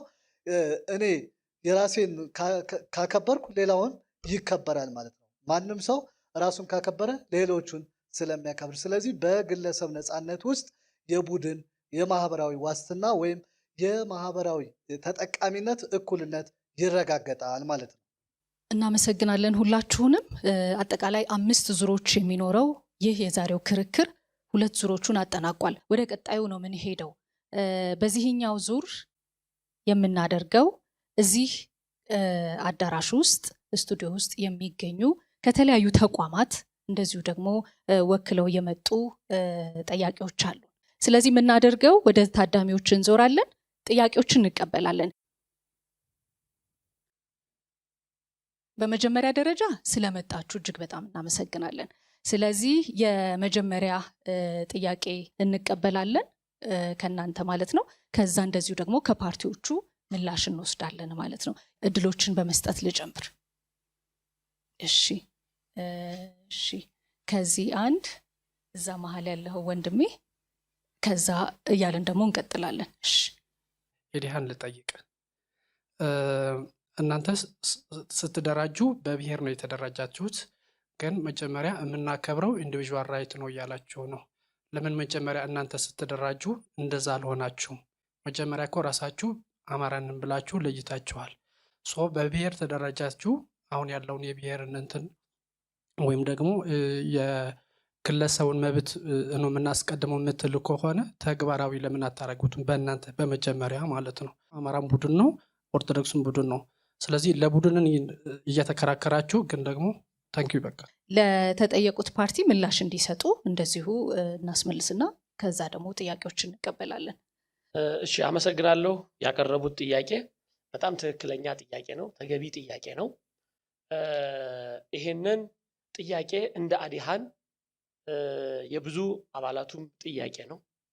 ስለዚህ አዲሃን ይሄንን በደንብ ያየው የገመገመው፣ ነገር ግን የአማራ ዲሞክራሲያዊ ኃይል ንቅናቄ እንደ በብሔር የተደራጀበት መሰረታዊ ምክንያት ከአደረጃጀቱ ጀምሮ የአማራ ዲሞክራሲያዊ ኃይል ንቅናቄ 2002 ዓመተ ምህረት ነው የተደራጀው። በትጥቅ ትግል ነው የተደራጀው። ይህም የሆነበት ምክንያት እሾህን በሾህ እንዲሉ አበው የአማራን ህዝብ ነጥሎ የሚያጠቃ ኃይል የተፈጠረበት ወቅት በመሆኑ በተለይ ህወሓት አማራን በአማራነቱ ከማጥቃት አልፎ በኦርቶዶክስነቱም አብዛኛውን ለማጥቃት በሚሄድበት መንገድ እያጠቃ የነበረበት ስለነበረ ይሄንን ጥቃት ለመከላከል ያደረግነው አደረጃጀት እንጂ መሰረታዊ ሂሳቤውና ግቡ የሰው ልጅ መብቱ ሊከበር የሚችለው የግለሰብ መብቶች ሲከበሩ ነው የሚል እምነት ስላለን ወደፊት ወደ ኢትዮጵያዊነት የምንሸጋገርበት መንገድ ይኖራል ማለት ነው። ከሰባተኛው ምርጫ ልምድ ወስደን በቀጣይ ሁሉንም ኢትዮጵያውያን የሚያሳትፍ የፖለቲካ ፓርቲ እናደራጃለን።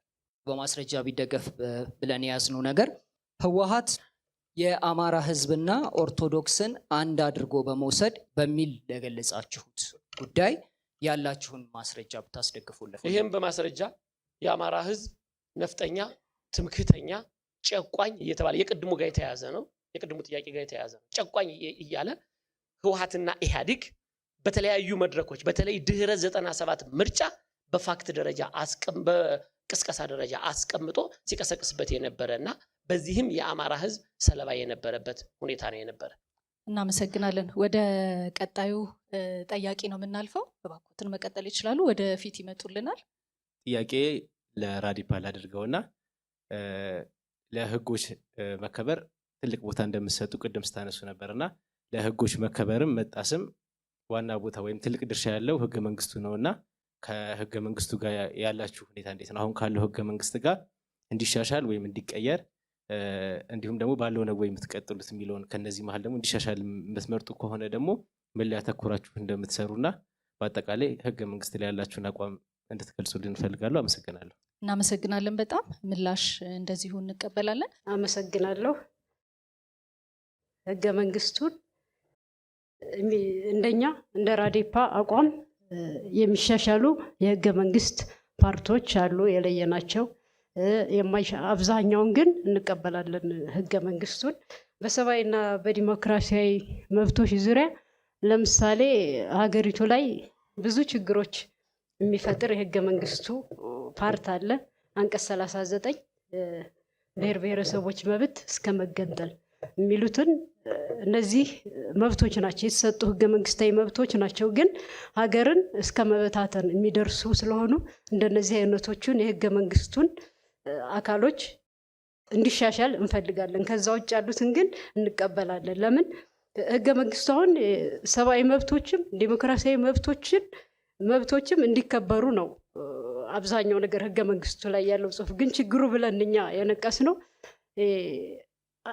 ትግበራ ላይ ነው። ህገ መንግስቶቹ አይተገበሩም። ህገ መንግስቱ ላይ ያለውም የዓለም አቀፋዊ ህጎች ላይ ኢትዮጵያ የተቀበለች የፈረመቻቸው ህጎችም ሁሉም አብዛኞቹ አይተገበሩም። እነሱ ላይ ነው ችግሩ። እኛ እነዛን ህጎች የፈረምናቸውንም ሆነ በህገ መንግስቱ ላይ ያሉትን የሰብአዊና የዲሞክራሲያዊ መብትን የተመለከቱ ህጎችን ተግባራዊ ለማድረግ እንሰራለን። ከዛም በተጨማሪ ደግሞ ይሄ ህገ መንግስቱ ተግባራዊ ሲሆን ተቋሞች እነዚህ የህገ መንግስት እና የሰብአዊ መብት ተቋሞች ነፃና ገለልተኛ እንዲሆኑ እናደርጋለን። እነዛን የማድረጊያ ደግሞ የማስፈጸሚያ የራሳችን የሆኑ ስትራቴጂዎች አሉን። እነዛን በመጠቀም የሰብአዊና ዲሞክራሲያዊ ተቋማት ገለልተኛ ሆነው እንዲሰሩና የዜጎች ሰብአዊና ዲሞክራሲያዊ መብታቸው እንዲከበር ህገ መንግስቱን ማሻሻል ያለብንን አሻሽለን መያዝ ያለብንን ይዘን እንቀጥላለን። እናመሰግናለን። ወደ ቀጣዩ ጥያቄ እንደዚሁ እናልፋለን። አመሰግናለሁ። የኔ ጥያቄ ምንድነው? የዓለም አቀፍ የሰብአዊ መብት ህጎች፣ ድንጋጌዎች፣ ስምምነቶችና ልማዶች እንደሚያመላክቱት ከሆነ ሰብአዊ መብቶች በተለያዩ ትውልዶች ያለፈ የመብት አይነት ነው። አሁን 3ኛው ትውልድ ላይ ደርሷል። ስለዚህ የመጀመሪያው የሲቪልና ፖለቲካ ራይት ነው። ሁለተኛው የኢኮኖሚ ሶሻል እና ካልቸራል ራይት ነው። ሶስተኛው ደግሞ የቡድን ራይት ነው።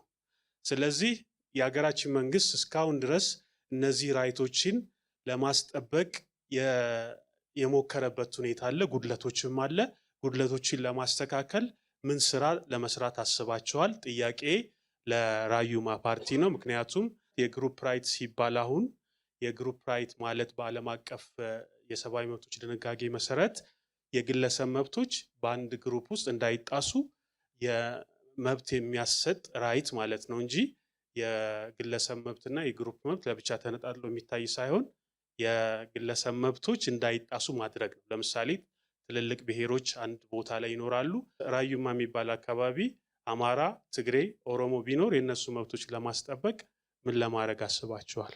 በመጀመሪያ እኛ ክልላዊ ፓርቲም አይደለንም፣ ሀገራዊ ፓርቲ ነው። ፓርቲው ሲመሰረት ወንድሜ እንዳለው ራያ አካባቢ አማራም፣ ትግሬም፣ ኦሮሞም፣ አገውም፣ አፋርም ሁሉም የሚኖርበት አካባቢው የሁሉም ወሰን ላይ ስለሆነ ያለው ሁሉም የሚኖርበት ነው። ጥያቄውም ተገቢ ነው ከአካባቢው አንጻር ማለት ነው። እና እኛ ሁሉም በቋንቋው እንዲማር እዛ አካባቢ ያለው 5ቱም ብሔር እዛ አካባቢ ስለሚኖሩ ሁሉም መብታቸው ተከብሮ በቋንቋቸው እንዲማሩ በቋንቋቸው የመናገር መብታቸው እንዲከበርላቸው የሚያደርግ እንትን ያለን እኛ በእኛ ፖሊሲያችን ማለት ነው። በግልጽ እንዳስቀመጥ ነው በቋንቋቸው እንዲዳኙ በቋንቋቸው እንዲማሩ ማንነታቸው እንዲከበርላቸው የሚል አቋም ነው ያለን እንደ ፓርቲያችን።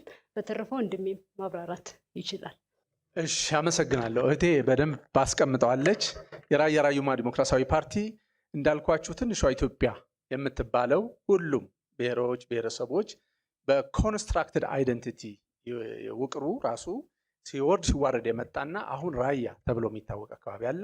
በዚያ ሁሉም በቋንቋ በብዝሃ ባህል የታወቀ ነው። ስለዚህ እነሱን ይፈቅዳል። ጥያቄው የዘመናት ነው። እሱ እየጠየቀ የሌሎች መብት አይረግጥም። ትላልቅ ክልሎች ትላልቅ ብሔሮች የሚባለው ያው የብሔር ብያኔ ጥያቄ ውስጥ ቢሆንም ሁሉም እኩል ነው በህገ መንግስቱ መሰረት እና ይህን ያከብራል። ሌላው ከህገ መንግስቱ መሻሻል እንዳለበት አንቀጽ 39 የራስን ዕድል በራስ የመወሰን እንደግፋለን። መገንጠል መሸራረፉን ነው የማንፈልገው። የዜግነት አሰጣጥም እንዲሁ የተገደበ ጥምር ዜግነት ብለን በማኒፌስቶችን አስቀምጠናል። ኮንትሮል ዱዋል ሲቲዝንሺፕ ነው የሚፈቅደው። ይሄም ብዙ የብሬን ድሬን ይቀንስልናል። ደቂቃዎትን ጨርሰዋል። ቀጣይ ጥያቄዎችን እንቀበላለን። ከኋላ ያሉት አባት እድል ልስጥና መለሳለሁ። የምጠይቀው ጥያቄ ሶስቱንም የሚመለከት ነው። አንድን ሀገር የፖለቲካ ድርጅት ሆኖ ለመምራት አይዲዮሎጂ ያስፈልጋል። የፖለቲካ እምነት ያስፈልጋል። የፖለቲካ እምነት ሳይኖርህ ዓላማ ነድፈህ ያንን እፈጽማለሁ ለማለት ያስቸግራል። እንደገና ደግሞ ያንን ዓላማ ታርጌት ለመምታት ደግሞ ፖሊሲ ማስፈጸሚያ መንገድን መዘርጋትን ያስቸግራል። ምክንያቱም ከእምነት ላይ አልተነሳህም ማለት ነው። የምትሰራውን ነገርም አላወቅም ማለት ነው። ስለዚህ ሶስቱም የፖለቲካ እምነታቸውን ወይም አይዲዮሎጂያቸውን አልነገሩንም። ይሄ ሳይኖር እንዴት አድርጎ የፖለቲካ ፓርቲ ሆኖ አገር ወይም አካባቢ ለመምራት ይቻላል? ይሄን እንዲመልሱልኝ ነው አንደኛ። ሁለተኛ ደግሞ ይሄ ሳይኖራችሁ ምን ያህል ተከታዮች የእናንተን እምነት የሰብአዊ መብት እንድታስከብሩ ያስከብሩልናል ብለው የሚከተሏችሁ እያንዳንዳችሁ ምን ያህል አባላት አሏቸው? ይሄን ለማወቅ ፈልጋለሁ። አባታችን የጠየቀው ጥያቄ ተገቢና ወሳኝ ጥያቄ ነው። ፖለቲካ አደረጃጀት የአንድ ሀገር ወይም የአንድ መንግስት ትልቁ መሳሪያ ነው። በመሆኑም አንድ ድርጅት የራሱ የሆነ የፖለቲካ አካሄድ፣ የፖለቲካ አያያዝ፣ የፖለቲካ ሂደት ይኖረዋል። የፖለቲካ ሂደት ሲኖረው ህዝቡ ይቀበላል፣ ይከተለዋል። ፖለቲካውን አይቶ የአረማመዱን አይቶ አካሄዱን አይቶ ስለሚመራ እኛ በፖለቲካው አማራጭ ወይም የፖለቲካው ሂደታችንና የፖለቲካው እድገታችን የህዝቡ የሚሆነውን ህዝቡ የሚቀበለውን ለህዝቡ የምናሰንቅበት ስንቅ ፖለቲካ ነው። የፖለቲካ አይዲዮሎጂው በሚገባ መንገድ ካልተሄደ፣ ካልተሰራ፣ ካልተገነባ ይፈርሳል። ሰዓት ልስጦት ግን ስለዚህ ምንድን ነው አሁን ነገሩን ዳርዳሩን ግን እሳቸው የጠየቁት አይዲዮሎጂያችሁ ነው የፓርቲው የፓርቲያችን አይዲዮሎጂ በፖለቲካ ሂደት ወይም በህዝባችን ፍላጎት አንጻር የሚገነባ ነው። የህዝባችን መብት አጠባበቅና የህዝባችን እኩልነት ላይ የተመሰረተ ፖለቲካ እንመሰርታለን እንገነባለን ብለን ነው ሰንቀን የምንነሳው ወይም የምንሄደው። ይሄኛውን ጥያቄ ለሶስታችሁም ስለተጠየቀ ማለት ነው የፓርቲያችሁ ርዕዮተ ዓለም ምንድን ነው የሚለውን እሱ ላይ ትኩረት እናድርግና ምላሻችሁን መቀጠል ይችላሉ። እሺ፣ አመሰግናለሁ። አይዲዮሎጂያችን ቅድም አባታችን የጠየቁት ጥያቄ ተገቢ ነው፣ ለማብራራት ሞክረናል።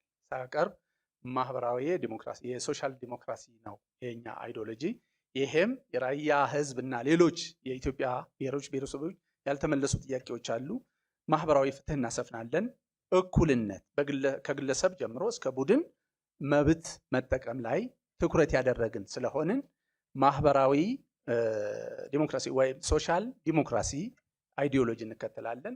የፖለቲካ መዋቅሩ ዲሞክራቲክ ፌዴራሊዝም እንዲሆን ያለው ፌዴራሊዝም ምናልባትም በቋንቋ በምን እየተባለ እየተተቸ ያለ ሁኔታ ነው። ሌሎች እንትኖችን ጨምረን በዚያ መልኩ ፌዴራሊዝሙ እንደግፈዋለን፣ ግን እንደዚያ እንዲስተካከል። ሌላው የፖለቲካ አቋማችን ፖለቲካል ፖዚሽን ወይም ስፔክትረም የሚባለው ማዕከላዊ ግራ ዘመም ነው። ማዕከላዊ ግራ ዘመም ነው። ይህን ለመግለጽ ነው። አመሰግናለሁ። መቀጠል ይችላሉ። እሺ፣ አመሰግናለሁ።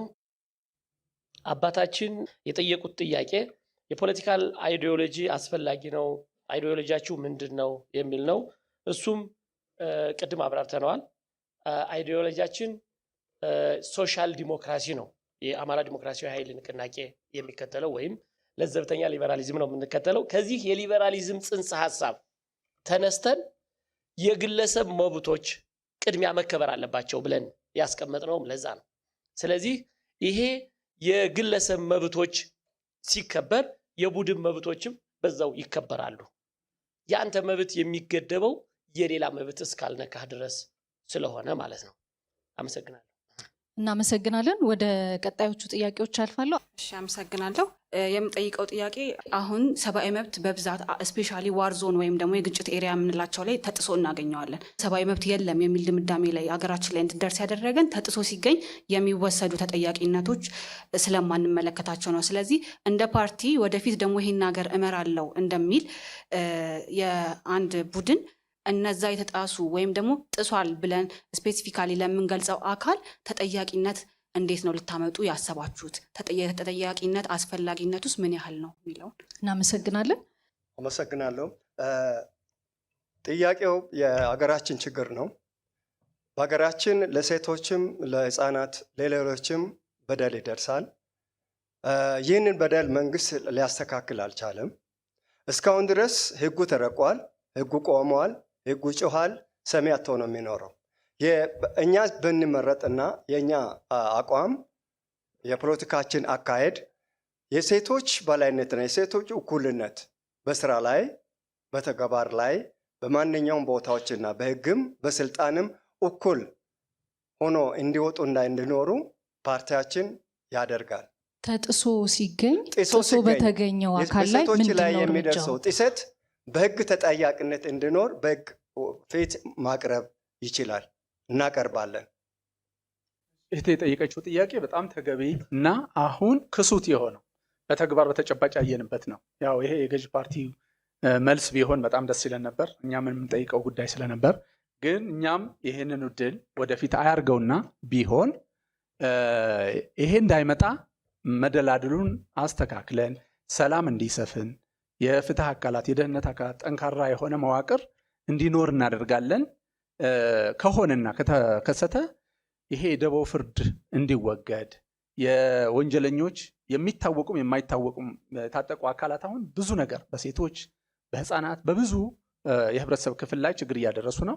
ወደ ህግ እንዲቀርቡ ተከታትሎ እንደ ልማድ ተቆጥሮ እንደ ነዋራዊ ሆኖ ችላ እየተባለ ያለበት ሁኔታ ነው አሁን እያየን ያለ ነው።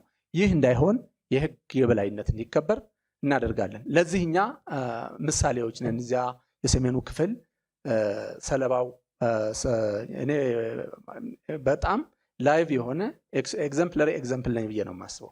ወላጅ እናቴን አልቀበርኩም፣ ታላቅ ወንድሜን አልቀበርኩም። በዚህ ጉዳይ የነፃ ያው የህክምና ጉዳይ ሳያገኙ ነው የሞቱት። የእንቅስቃሴ ነፃነትም ስላልነበረ በቦታው መንቀሳቀስ አልቻልኩም፣ በዚሁ በፖለቲካው አመለካከት። ስለዚህ ይሄ ጉዳይ እንዳይኖር አበክረን እንሰራለን። ቀጣይ ምላሽ። እሺ፣ የምስራች የጠየቀችው ጥያቄ በጣም ተገቢ ጥያቄ ነው። በእውነቱ ገዢው መንግስት ብልጽግናም በዚህ ፕሮግራም ላይ ሳይሳተፍ የቀረው እንደዚህ አይነት ጥያቄዎችን በመፍራት ነው ብለን እናምናለን።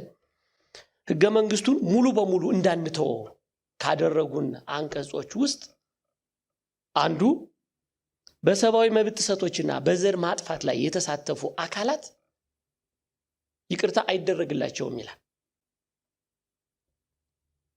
ችግሩ ይህንን ህገ መንግስት መተግበር አልችል ያለ የቆየው መንግስትም አሁን ያለውን መንግስት የሰብአዊ መብት ጥሰቶቹ የዘር ማጥፋቶቹ ተሳታፊዎች የመንግስት አካላት በመሆናቸው የእናንተ እርምጃ ምንድን ነው? እኛ ይህንን ህግ ተግባራዊ እናደርጋለን። እንደ መንግስትም ይህን ኢንቮልቭመንት እንዲቆም እናደርጋለን። እናመሰግናለን። ቀጣይ ጥያቄዎች ይቀሩናል። በዚህኛው እድል ልስጥ። አመሰግናለሁ። ለሶስታችሁም ፓርቲዎች ነው ጥያቄ። የኔ ጥያቄ በተለይ የፓርቲዎቻችሁ መነሻ ጉዳት ደርሶብናል ወይም ደግሞ በልዩ ሁኔታ ተጠቅተናል ከሚል አንጻር ነውና በእንደዚህ አይነት አውድ ውስጥ የሚፈጸሙ ማንነት ተኮር ጥቃቶች በሚመለከት መፈናቀሎች አሉና አንደኛ መፈናቀልን ከመከላከልና ዘላቂ መፍትሄ ከማምጣት አንጻር የፓርቲያችሁ ግልጽ አቋም ምንድን ነው የሚል ነው። አመሰግናለሁ። እናመሰግናለን። ቀደም ሲል እንደጀመርነው ሁሉ ከመጀመሪያው ምላሽ እንጀምራለን። ዛሬ በሀገራችን በተለያየ ሁኔታዎች መፈናቀል ነው አለው። መፈናቀልን ያመጣው ከወያኔ ጀምሮ እስከ ዛሬ ድረስ ያለው መከፋፈል ችግሮች ናቸው። ችግሮቹን ለመፍታት የአካባቢውን በሴቶች ላይ የሚደርሰው ተጽዕኖ በአርሶ አደር መፈናቀል ከመድረሱ በፊት ሁኔታዎቹ ቅድሚያ ጥናት ተደርጎ መፈናቀል እንዳይኖር፣ ችግሮች እንዳይደርሱ በአገር ሽማግሌዎች፣ በአካባቢ ሽማግሌዎች፣ የመንግስት ተቋማትና የሚመለከታቸው ሰብአዊ መብት ተከራካሪዎች ጋር መፍትሄው ቀድመን የዚህ አይነት ችግሮች መፈናቀል እንዳይደርስ በሴቶችን እንዳይደርስ እናደርጋለን። ስለዚህ ችግሮቹን ከመድረሱ በፊት መፍትሄዎች በአካባቢ ወይም በመንግስታዊ ተቋማት ወይም በፓርቲዎች ላይ በአገር ሽማግሌዎች፣ በሃይማኖት አባቶች ችግሮቹ ከስሩ መፍታት የሚችልበት ሁኔታ እንፈጥራለን። በአካባቢ የሚደርሰው ችግር በአካባቢው መፍታትና ወደ የባሰ ችግር ወደ መፈናቀልና ወደ ችግሮች ተባብሶ እንዳይቀጥል በአካባቢው ባህል እና በአካባቢው ሽማግሌዎች እንፈታለን። መልካም። ሁለተኛ ምላሻችን። እሺ፣ ጥያቄው አሁንም በጣም በተገቢው ያየነው ነው። በጦርነት ቀጠናዎች አካባቢ የመፈናቀል የሰብአዊ እና ዲሞክራሲያዊ ጥሰቶች ያጋጥማሉ፣ አጋጥመዋልም። ሀገራችን እንደመታደል ሆኖ እምነት ያለበት ኖርምና ቫልዩ የሚያከብር የህግ አስከባሪ በሌለበት በህግ አምላክ ብሎ የሚሞግት ማህበረሰብ ነው ያለን። እንደ ቀላል የሚታይ አይደለም። ይህ ጥሩ ሲቪሊቲ ያለው ማህበረሰባችን መጀመሪያ በህገ መንግስቱ ዙሪያ የጋራ መግባባት መፍጠር፣ የሀገር ሽማግሌዎችና ሀገር በቀል እውቀታችንን መጠቀም፣ ከዚያ ጥያቄዎች በየቦታው የሚነሱ ጥያቄዎች እንዲመለሱ ማድረግ እና ሰው በሰውነቱ እንዲከበር በሁሉ ማህበረሰባችን የባህሪ ለውጥ የግንዛቤ ለውጥ እንዲመጣ ማድረግ። ይህን ካደረግን መፈናቀልም አንዱ ለሌላው እንደ ባላንጣ አይሆንም።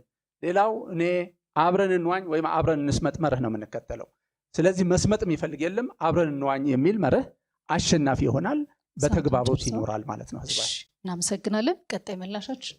የመንሱድን ጥያቄ እኛ የምናየው የግለሰብ መብቶች ሲከበሩ የቡድን መብቶችም አብረው ይከበራሉ በሚል እንደመሆኑ እነኚህ ግለሰቦች በሀገራቸው በእኩልነት የመኖር በነፃነት የመስራት የመንቀሳቀስ ንብረት የማፍራት መብታቸው እንዲከበር ሲሆን መፈናቀል የሚለው ነገር ይቆማል። የዚህ ሁሉ የመፈናቀል መነሻው በቡድን መብት ላይ የተመሰረተ ሀገረ መንግስት ፍልስፍና ነው። ይህን የሀገረ መንግስት ፍልስፍና ከስር ነቀል ለውጥ በማድረግ ይሄንን በግጭት ቀስቃሽ ቃላት የታጨቁ የህገ መንግስቱ መግቢያ ራሱ እንዲቀየር እናደርገዋል። በጨቋኝና ተጨቋኝ ትርክት ላይ የተመሰረተውን ህገ መንግስት መግቢያውን ሲሻሻል በውስጥ ያሉ ነገሮችም አብረው የሚሻሻሉበት ሁኔታ ይኖራል። በዚህ ሰላም እንዲሰፍን እናደርጋለን፣ መፈናቀል እንዲቆም እናደርጋለን ማለት ነው። እናመሰግናለን። ሁለት ጥያቄዎች ይቀሩናል። ሁለቱን ደግሞ እንደዚሁ አሁን በጀመርነው መንገድ እንቀጥላለን ማለት ነው። መጠየቅ የምፈልገው ለሁሉም ነው። የክርክሮቹ ጭብጦችም ስለ ሰብአዊ መብትና ዲሞክራሲያዊ መብቶች ስለሆነ አሁን በሀገራችን ባለው የሂውማን ራይትስ ያሉት ሪከርዶችን እኔ ደስተኛ አይደለሁም፣ በበኩሌ ደስተኛ አይደለሁም እንደ አንድ ዜጋ። በቀጣይ ምርጫ ከዚህ ምርጫ በኋላ የሚመጣው መንግስት የተሻለ የሰብአዊ መብት አፈጻጸም እንዲኖረው እፈልጋለሁ፣ እመኛለሁ።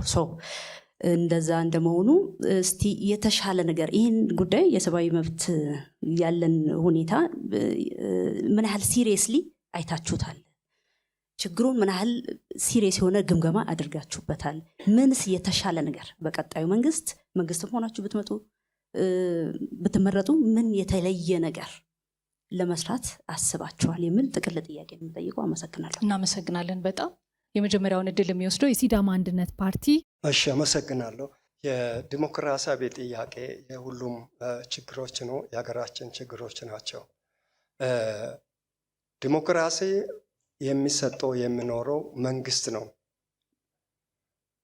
ቅድም በመግቢያ ላይ እንደተነጋገረው ሰብአዊ መብትና ዲሞክራሲ መብት የተደጋገፉ ናቸው፣ ተደጋጋፊዎች ናቸው።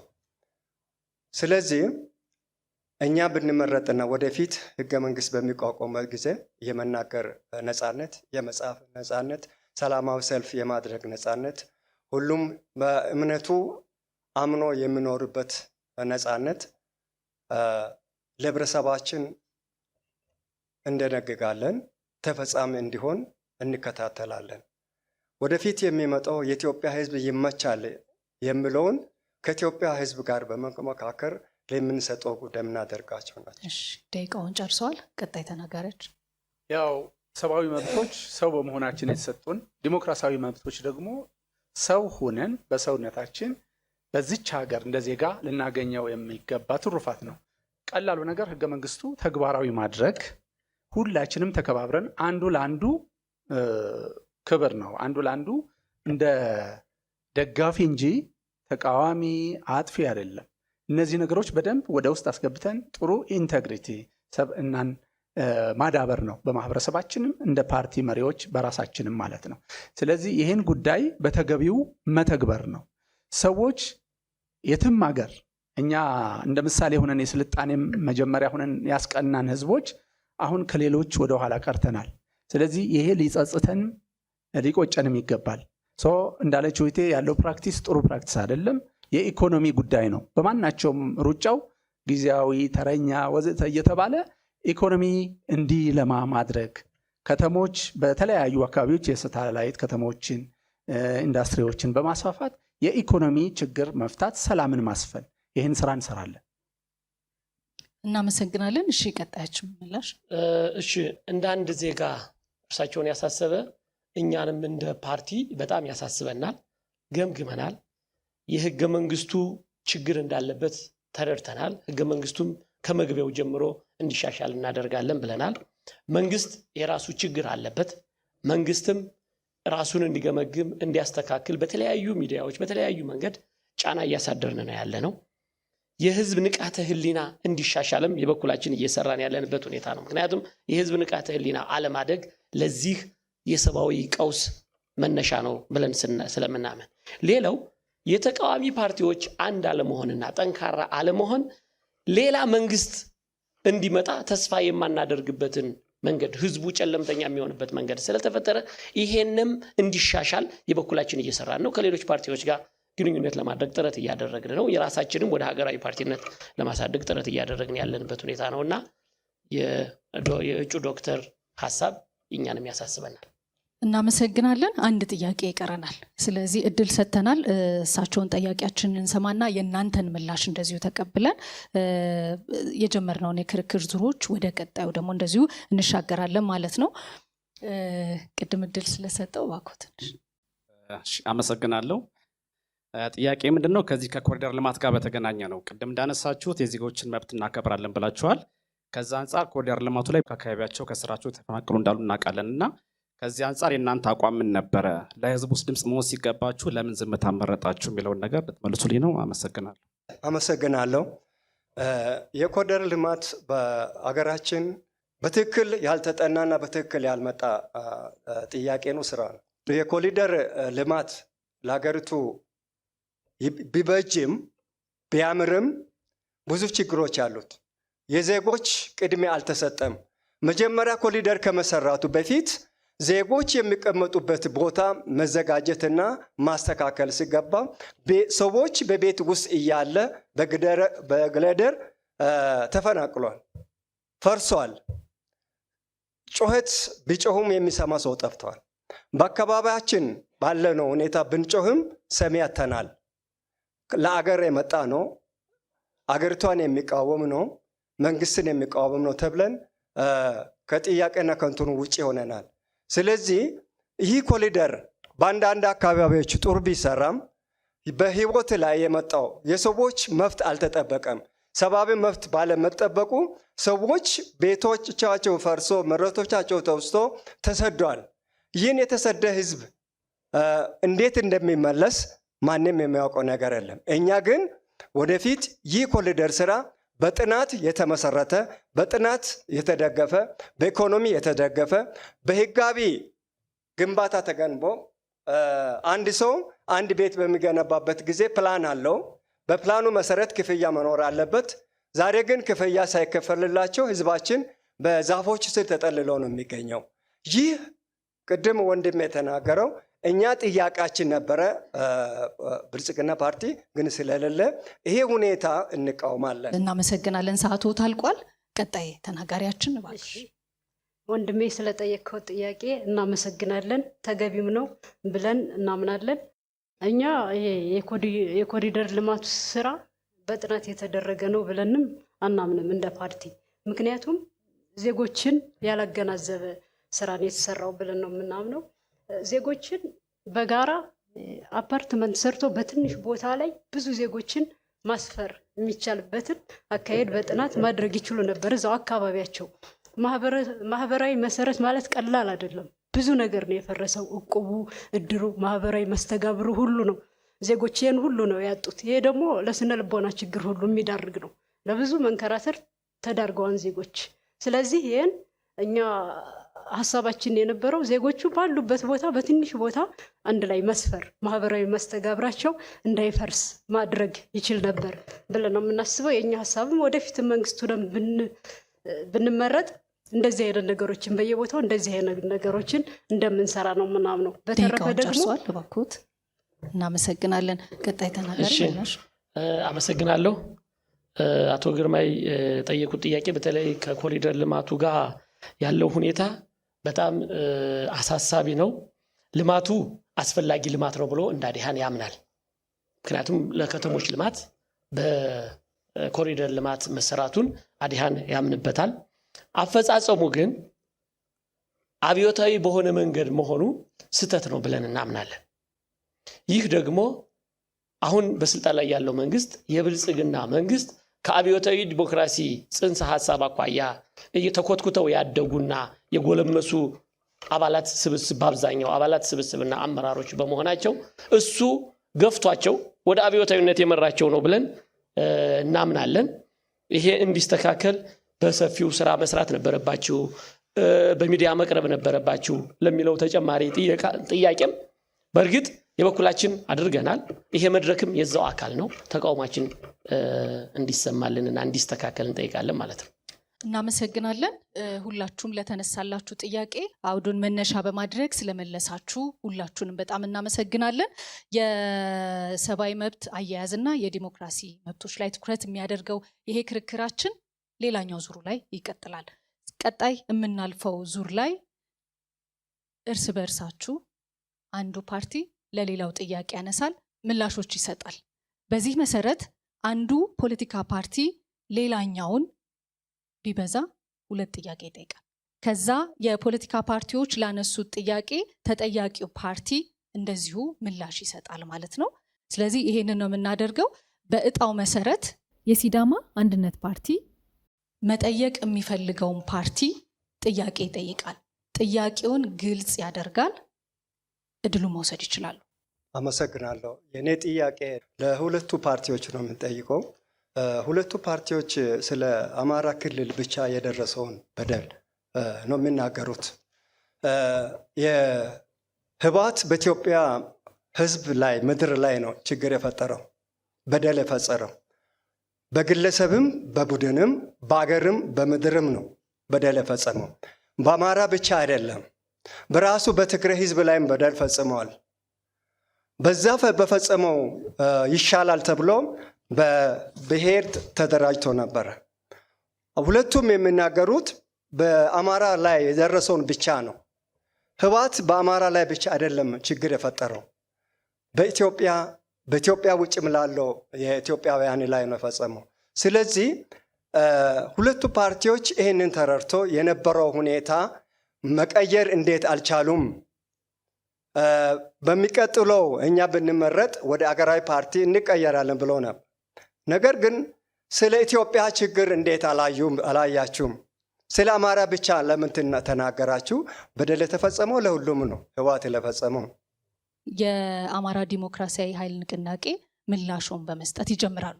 በመጀመሪያ ደረጃ መነሻችንም ላይ ይህ ህገ መንግስት ሲሻሻል የሁሉም ዜጎች ደህንነት፣ ሰብአዊ መብትና ዴሞክራሲያዊ መብት መከበርና መጠበቅ፣ ሰው በሰውነቱ ልዕልና ብቻ ተከብሮ እንዲኖር የሚያደርግ ስርዓት ይኖራል፣ ህገ መንግስት ይሻሻላል ብለናል እና በደሉ፣ ጭቆናው፣ ግፉ በአማራ ህዝብ ላይ ትርክት ይነሳ እንጂ ይህ የቡድን ወይም በዘርና በጎሳ የተመሰረተ ፌዴራሊዝም አማራንም፣ ትግሬውንም፣ ኦሮሞንም ሁሉንም የኢትዮጵያ ህዝቦች የጨቆነ ያገለለ ነፃነት ያሳጣ ነው። ስለዚህ ለዚህ መፍትሄው ግን ህገ መንግስት ማሻሻልና ማስተካከል ነው። መጀመሪያም ስናነሳ የአማራ ህዝብ ችግሩ ሊፈታ የሚችለው በመዋቅር ወይም በመልክዓ ፌዴራሊዝም ሲዋቀር፣ ህገ መንግስት ሲሻሻል፣ የቡድን መብቶች የግል ነፃነት ወይም የግል መብት ሲከበር የቡድን ወይም ማህበራዊ ቡድኖች ይከበራል። ስለዚህ ግለሰባዊነትን ማዕከል ያደረገ የለዘብተኛ ሊበራሊዝም እንከተላለን ስንል ምንድነው የምናደርገው? የሌሎችን መብት ባከበረ መልኩ የራሴን መብት ሳከብር ሌሎችንም አልነካም ማከብራለሁ። ጭቆናው ግን በኢትዮጵያ ህዝቦችም ላይ የደረሰ ነው። ግን ምንድነው መነሻው? ትርክቱ በህገ መንግስቱም እንደምታዩት ወይም አብዛኛው ስውት ትርክት የሚተረከው አማራ እንደ ጨቋኝ፣ ሌሎች ደግሞ እንደ ተጨቋኝ ተብሎ እርስ በርስ የወንድማማች ህዝብ የአንድ ሀገር ህዝብ ላይ እርስ በርስ እንድንበላላ ሰይፍ እንድናነሳ ያደረገ ነው። ጭቆናው ለማንም አልቀረም ነው። አመሰግናለሁ። እናመሰግናለን። ሲዳማ ፓርቲ ተወካይ የጠየቁት ሁለተኛው ጥያቄ ራያ ራዩማን አይመለከትም። ያው ሀገራዊ ፓርቲ ስለሆንን በአንደኛው ላይ ነው የአማራ ክልል ብቻ ወይም የአማራ ህዝብ ብቻ ተጨቋኝ እንደሆነ አስመሰላችሁ፣ ሌላውስ አልተጨቆነም ወይ የሚለው ያው ትልቅ ክብር ነው ያለን ለሲዳማ ህዝብ። ትልቅ ንቅናቄ ያደረጉ በዚያው በትግላቸውም ሁሉንም ህወሓትንም ኦነግንም ሌሎችንም ፋና ወጊ ሆነው በታሪክ በፖለቲካው የትጥቅ ትግል አማራጭ ባይሆንም እንደምናውቀው ረጅም ዘመናት የታገሉና በትግላቸውም የሚፈልጉት ድል ያገኙ በክልልነት ራስ በራስ የማስተዳደርና የራስን ድል በራስ የመወሰን ህልማቸው እውን ያደረጉ ናቸው። ለዚህ ትልቅ ክብር አለን። እኛ ሁሉንም ከጫፍ ከሰሜን እስከ ደቡብ ከምስራቅ እስከ ምዕራብ ያለው የኢትዮጵያ ክፍል ሁሉ ህወሓት ጨቁኖታል፣ በድሎታል ብለን ነው የምናስበው። እኛ መጀመሪያውንም ያነሳ ነው የራያ ህዝብ በአማራና በትግራይ ክልል አድርጎ በስም የሚታወቅ ሌሎች እናንተ እንዲህ ትባላላችሁ እንደዚህ ትባላላችሁ እያለ ለፈለገው ሁሉ ስያሜ ሰጥቶ ከጥንት ጀምሮ ጥያቄ ያለው የራያን ህዝብ ግን እንደሌለ ነው የቆጠረው። በስሙ በትግራይ ክልል ቢሆንም የገፈር ቀማሽ አደረገው እንጂ በልማቱ በኢኮኖሚ ተጠቃሚነቱ የራያ ህዝብ አንድም ነገር ተሳታፊ አይደለም። ይልቁንስ መሬቱ በኢንቨስተር ነንባዮች ተወሮ ማህበረሰባዊ መሰረቱ የሆነው የራያ ህዝብ በአረብ ሀገርና በተለያዩ የሀገር ውስጥ መፈናቀል ወደ ውጭ ወደ አረብ ሀገራት እየሄደ መከራ ገፈር ቀማሽ የሆነው ነው። ስለዚህ የትግራይም ክልል በራሱ ህፃናት ለጦርነት ማግዶ ዜጎች እንደ ዜጎች እንዳይከበሩ አድርጎ ብዙ መከራ ያደረሰ ነው። በኦሮሚያም እንደዚያው አድርጓል። አሁንም እየቀጠለ ነው እና ይሄን በደንብ ሪኮግናይዝ እናደርጋለን። እናመሰግናለን። አሁን እድሉን የሚወስደው ራዴፓ ወይም ደግሞ ራያ ራዩማ ይቀጥሉ። ጥያቄ ለአዲሃን ነው የሚሆነው። የመጀመሪያው ጥያቄ አዲሃን ንቅናቄ ነው፣ የአማራ ዴሞክራሲያዊ ኃይሎች ንቅናቄ የሚለው በሌላ ለምን አልተተካም? ሰላማዊ ትግል አይደለም ወይ? ንቅናቄ በታሪክ እንደምናውቀው የኢዴንም ንቅናቄ ነበር። ግንባርና ንቅናቄዎች ምናልባት የብረታዊ ትግል የትጥቅ ትግልን አመልካች ነገሮች ሆነው እንደ ልማድ ተወስደዋል እና ይሄ አይጣረስም ወይ ከሰላማዊ ትግላችሁ ጋር?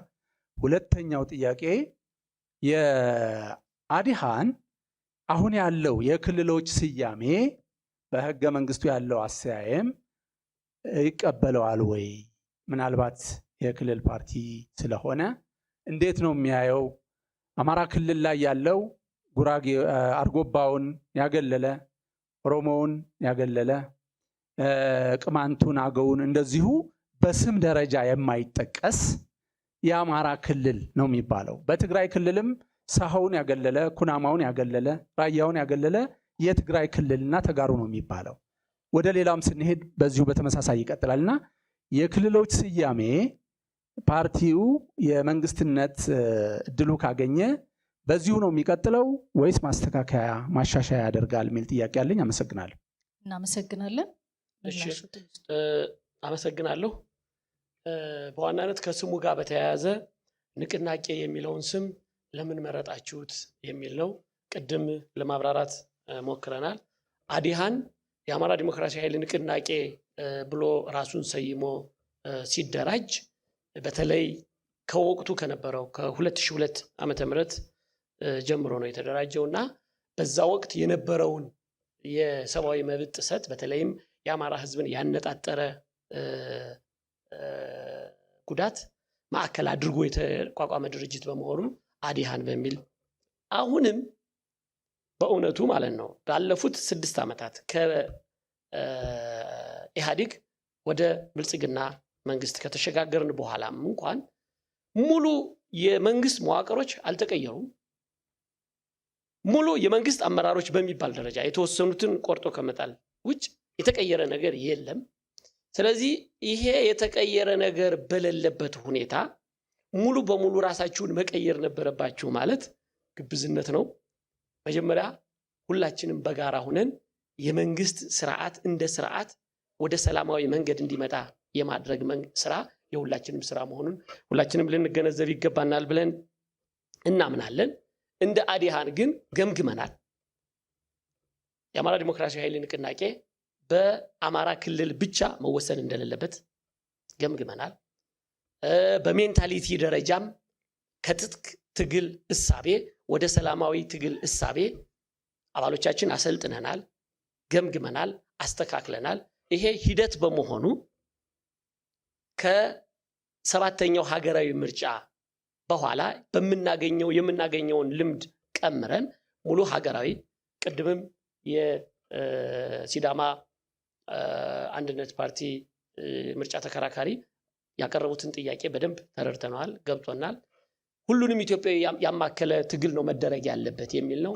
እሱንም እናምንበታለን። መጀመሪያ ላይም ስንነጋገር አዲሃንን መምረጥ የሰላምን በር መምረጥ ነው ብለን ያቀረብንበት ምክንያት የትጥቅ ትግሉን ጉዳት በደንብ የሚገነዘቡ አባላቶች ናቸው፣ አባላትና አመራሮች ነው ያሉንና ያን እናስተካክለዋለን። ስሙንም እንቀይራለን ወደ ኢትዮጵያዊነት፣ ወደ አማራ ንቅናቄ ወይም አማራ ሌላ ፓርቲ ሳይሆን ወደ ኢትዮጵያዊነትና በኢትዮጵያዊነት ማዕከል ያደረገ የሰላማዊ ትግል እናደርጋለን። ይሄ ቃላችን ነው፣ ቃላችንን እንተገብራለን። ሌላው የክልሎች ስያሜን በተመለከተ አጠቃላይ ከህገ መንግስቱ ከመግቢያው አንስቶ አንቀጽ 39 አንቀጽ 40 ከሰብአዊ መብት እና ዲሞክራሲያዊ መብት አኳያ እንዲሻሻሉ እናደርጋለን። ይሄ በማንፌስቷችን የተቀመጠ ነው። ይህ ግን እንዴት ይሆናል? ምሁራን፣ የሀገር አባቶች፣ አጠቃላይ ኢትዮጵያውያን በሚያምኑበት መንገድ እንጂ አሁን በአዲሃን የተሰባሰቡ ኃይሎች ነገም የአዲሃን ኃይሎች አስተሳሰብ በቀረጻቸው ፖለቲከኞች ኢትዮጵያውያን ፖለቲከኞች ብቻ የሚወሰን የሀገር መዋቅር ይኖራል ብለን አናምንም። ነገር ግን አሁን ያለው ሁኔታ በተለይ በዘርና በብሔር በጎሳ ያለው አደረጃጀት መቀየር አለበት። ጸረ ሰላም ሁኔታን ፈጥሮብናል። አሁን ኢትዮጵያውያን እየተገነዘቡት ነው። በየቦታው ግጭት ነው። ስለዚህ ከዚህ ግጭት የሚወጡበትን ሁኔታ ኢትዮጵያውያን ራሳቸው ይቀርጻሉ። ለዛም እኛ ፋሲሊቴት እናደርጋለን፣ አብረን እናግዛለን፣ አብረን የዛ አካል ሆነን እንሰራለን የሚል እምነት አለን ማለት ነው። አመሰግናለሁ። እናመሰግናለን። የዚህ የፖለቲካ ክርክር አራተኛው ዙር የሆነው ላይ እንገኛለን። በዚህ ዙር የዚህ ለክርክር የተገኛችሁ የፖለቲካ ፓርቲዎች አንዱ የፖለቲካ ፓርቲ የተቀሩትን የፖለቲካ ፓርቲዎች ጥያቄ በመጠየቅ እርስ በርሳቸው የሚከራከሩበት ዙር ላይ ነው ያለ ነው። ሁለት ፓርቲዎች ጥያቄያቸውን ምላሽ እንዲሰጣቸው ለፈለጉት የፖለቲካ ፓርቲ አቅርበዋል። የመጨረሻ የፖለቲካ ፓርቲ ለአማራ ዲሞክራሲያዊ ኃይል ንቅናቄ እድሉን ሰጣለሁ። አመሰግናለሁ። አንዱን ጥያቄ እኔ እጠይቃለሁ፣ ሁለተኛውን ጥያቄ ኤፍሬም ይጠይቃል ማለት ነው። ለራያ ራዩማ ፓርቲ ነው የምጠይቀው። አሁን ባለው ሁኔታ በተለይ ራያ አካባቢ በትግራይ ክልልም በአማራ ክልልም ባለው ነባራዊ ሁኔታ የራያ ህዝብ የጥቃት ሰለባ ሆኖ ያለበት ሁኔታ ነው ያለ። በተለይም ደግሞ ራያ ራዩማ ሀገራዊ ፓርቲ በመሆኑ እንደ ኢትዮጵያ አጠቃላይ የግጭት ቀጠና ሆኖ ያለ አካባቢ ሰለባ እንደሆነ አስቀምጧልና ይህንን የሰብአዊ መብት ተጎጂዎችን ድህረ ግጭት ለማስተካከልና ፍትህን ለማስፈን ምን ስራ እየሰራችሁ ነው ያለ? እንደ ፓርቲ ያላችሁን ፖሊሲ እቅድ ብታሳውቁን የሚል ነው። ጥያቄ ለራያ ራዩማ ነው የምጠይቀው። መጀመሪያ መግቢያቸው ላይ ሰብአዊ መብትና ዴሞክራሲያዊ መብት ላይ ሲገልጹ ዜጎች ከአካል ጉዳት እንዲጠበቁ እናደርጋለን የሚል ነገር ብለዋል እና አካል ጉዳት ከተፈጠረ በኋላስ ምንድን ነው የሚደረገው? ለምሳሌ እኛ ጋር አካታችነት ብዙ ነገር ነው ያለው፣ ግለሰብ መብት ስላለ ይህ ጥያቄ ለራዩማ ዜጎች አካል ጉዳት ከደረሰባቸው በኋላስ እንዴት ነው ሰብአዊና ዲሞክራሲያዊ መብታቸው የሚጠበቀው የሚለው ነው። በጣም እናመሰግናለን። እሺ እናመሰግናለን። ያው አሁን የኢትዮጵያ ሕዝብ እና መንግስት እንዲያውቀው የምንፈልገው የራያ ሕዝብ በአጠቃላይ በአማራ ክልልም በአፋርም ባለው በትግራይ ክልልም በሁሉም የሚኖር ነው። በዚህ አጋጣሚ የጦርነቱ ዳፋ ቀማሽ የሆነው በአራት ዙር በአራት የምልልስ ጊዜያት ማህበረሰቡ ህዝቡ ተጠቂ የሆነ ያለ ህዝብ ነው በሚያሳዝን ሁኔታ እና ይህን ሲምፓቲ ሁሉም ሰው እንዲሰማው እንፈልጋለን። እንደ ፓርቲ ፖስት ወር ሪሃቢሊቴሽን እንዲኖር እንግዲህ የመንግስት እና የረጂ ተቋማት የመንግስታዊና መንግስታዊ ያልሆኑ ድርጅቶች ድጋፍ ነው የሚፈልገው። በድል አግኝተን ይሄን የማቀናጀት የማስተባበር ስራና የመምራት እድል ካገኘን ሁሉም ፍትሃዊ በሆነ መንገድ የመጀመሪያ የጦርነቱ ጉዳት ሰለባ የሆኑትን አካላት የመልሶ ማቋቋም የመልሶ ግንባታ ስራዎች እንዲደረግ እናደርጋለን። ማዕከላዊ በፌዴራል መንግስት እስካሁን ተቀምጦ ያለው የራያ አካባቢ ምንም ስላልሆነ ማለት በጣም በሚገርም ሁኔታ በጊዜያዊ አስተዳደሩም እውቅና የለውም። በፌዴራል በኮማንድ ፖስት ነው ሲተዳደር የነበረው የተወሰነ የግጭት ቀጠና የሚባለውና አሁን የመልሶ ማቋቋሙን እንኳ ሪሃቢሊቴሽኑን መልሶ ግንባታው እንኳ ተጠቃሚ አልሆነም የተመደበለት በሚያሳዝን ሁኔታ። ስለዚህ እነዚህ ነገሮች አሁን ያለው መንግስትም ከምርጫ በኋላ የሚመጣው መንግስትም ትኩረት እንዲሰጥ እናደርጋለን። የኛ ዕጣ ፈንታና እድል ከሆነም እንደ ፓርቲም ድምፅ ሆነን እየተከታተልን እያሳወቅን ያለበት ሁኔታ ነው። እድሉ ካገኘንም ይህን ስራ ነው የምንሰራው። በስነ ልቦና መደገፍ፣ ግንባታዎች፣ ተማሪዎች ትምህርት እየተማሩ አይደለም ላለፉት የግጭት አመታት ማለት ነው። ስለዚህ ይህን ጉዳይ ወንድሜ የጠየቀው ጥያቄ ተገቢ ስለሆነ ይህን ቅድሚያ እንሰጣለን። ቅድሚያ የምንሰጠው ጉዳይ ይሄ ነው። ሌላው የአካል ጉዳት ላለባቸው ያው መፍትሄ እናደርጋለን ነው። ከደረሰባቸው እስከዚያ በኋላስ የሚለው ጥያቄ ለሱም ያካታች እዚህ ላይ ካለን ውስን ሰዓት አልጠቀስነውም እንጂ ያካቱን ጉዳይ በትምህርትም በማህበራዊ አገልግሎት በኢኮኖሚ ተጠቃሚነት በሁሉም አካታች ነው የኛ ፖሊሲ ማለት ነው። ስለዚህ ከቀድሞ ከነበረ የአካል ጉዳት ኋላ የሚመጣው ስነልቦናዊ ጫናው ከፍ ያለ ነው። ለመቀበል የሚያዳግት ስለሚሆን እንዲህ ነበርኩ የሚባልበት በጣም አስቸጋሪ ጫናም ስላለው እሱንም ሪሃቢሊቴት እንዲያደርጉ ስልጠና እንዲወስዱ በስነልቦናቸው የጠነከሩ እንዲሆኑና ለነሱ አመች የሆነው ከግንባታ ጀምሮ ፖሊሲያችን በደንብ ተቀምጧል። ማህበራዊ ሆቴሎች እነዚህ ባለ ኮከብ ሆቴሎች ብቻ ሳይሆን ሌሎች መሰረተ ልማት ሁሉ በዚያ ደረጃ አሁን የተጀመሩ ጥሩ ነገሮች አሉ። አጠናክረን እንቀጥላለን። አካል ጉዳተኞች በተለያየ ዲሳቢሊቲ በትምህርትም ለርኒንግ ዲሳቢሊቲ ያለባቸው በአካል ጉዳት ብቻ አይደለም በስነ ልቦና ጫና ያለባቸው የተለያዩ የልዩ ፍላጎቶች አሉ። እነሱን ሁሉ ባካተተ መልኩ አካታች የሆነ ፖሊሲ ነው ያለ እንደ ራያ ራዩማ። አመሰግናለሁ። እናመሰግናለን። እስካሁን በፕሮግራማችሁ ላይ ያሉትን ጉዳዮች በጥያቄ በመልስ በመግቢያ ነካክታችኋል። የመጨረሻው የሚሆነው ሊመርጣችሁ የተዘጋጀውን መራጩን ህዝብ ምረጠኝ ስትሉ ምን ይዛችሁ እንደተገኛችሁ ብትመረጡ ምን እንዳላችሁ በደንብ የምታሳውቁበት ነው።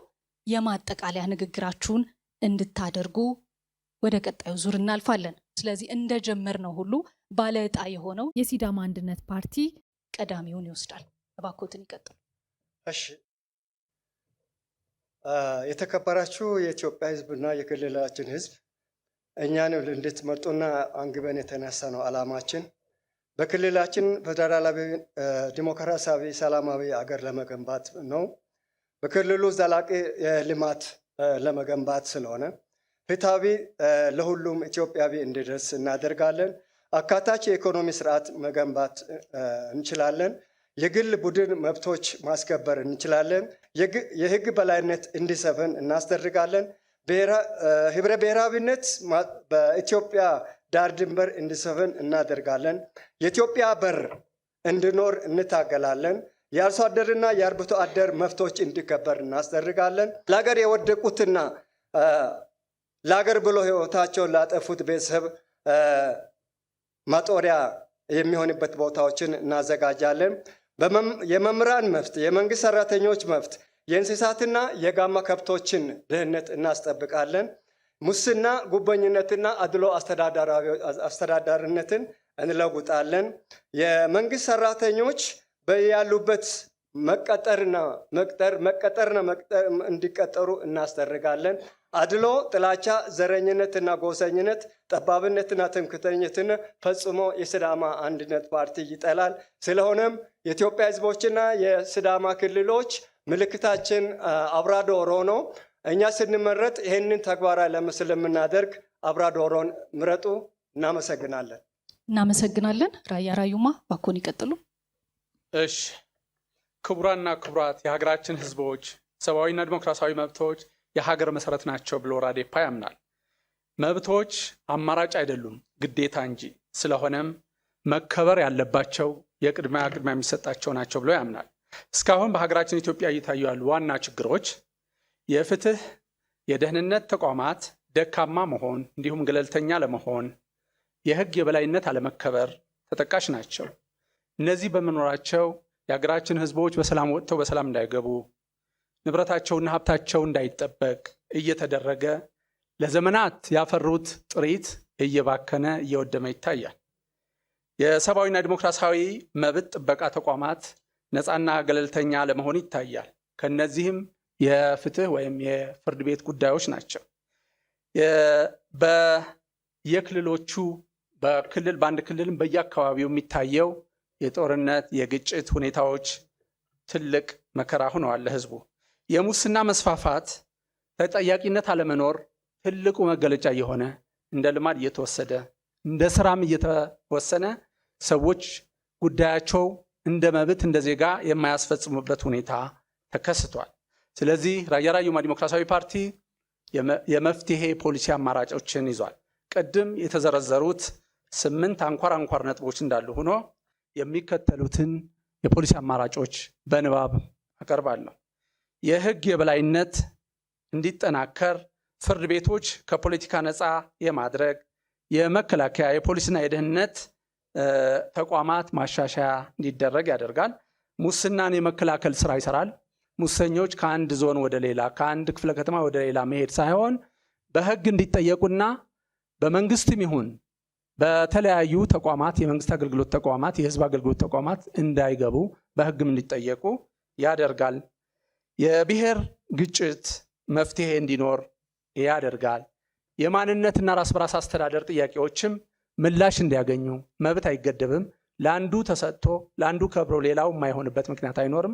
ጥያቄዎች በህግ አግባብ በህዝበ ውሳኔ ምላሽ እንዲያገኙ ያደርጋል። የራያ ራዩማ ዲሞክራሲያዊ ፓርቲ ነፃ ገለልተኛ የሆኑ የሚዲያ ተቋማት እንዲኖሩ ያደርጋል። ማንኛውም ኢትዮጵያዊ በፈለገው ቦታ ሂዶ እንዲኖር እንዲንቀሳቀስ ይፈቅዳል። የተገደበ ጣምራ ዜግነት እንዲኖር ህገ መንግስት ያሻሽላል። የክልሎች ስያሜም እንደዚሁ አካታች እንደሆነ እንደ ቤንሻንጉል ጉሙዝ ሁሉንም ብሔረሰቦች አካተተ ስያሜ ያመጣል። የሴቶች የስርዓተ ጾታ እኩልነትንም ያረጋግጣል። በመጨረሻም ምልክታችን የበቀሎ እሸት ነው። አንድነታችን ለማጠናከር ልማታችንን ለማጠንከር ራያ ራዩማ ዲሞክራሲያዊ ፓርቲ ይምረጡ፣ ሰላምዎንና ልማትዎን ያረጋግጡ። ምልክታችን የበቀሎ እሸት ነው። ራያ ራዩማን ምረጡ። ራያ ራዩማ ለታላቋ ኢትዮጵያ።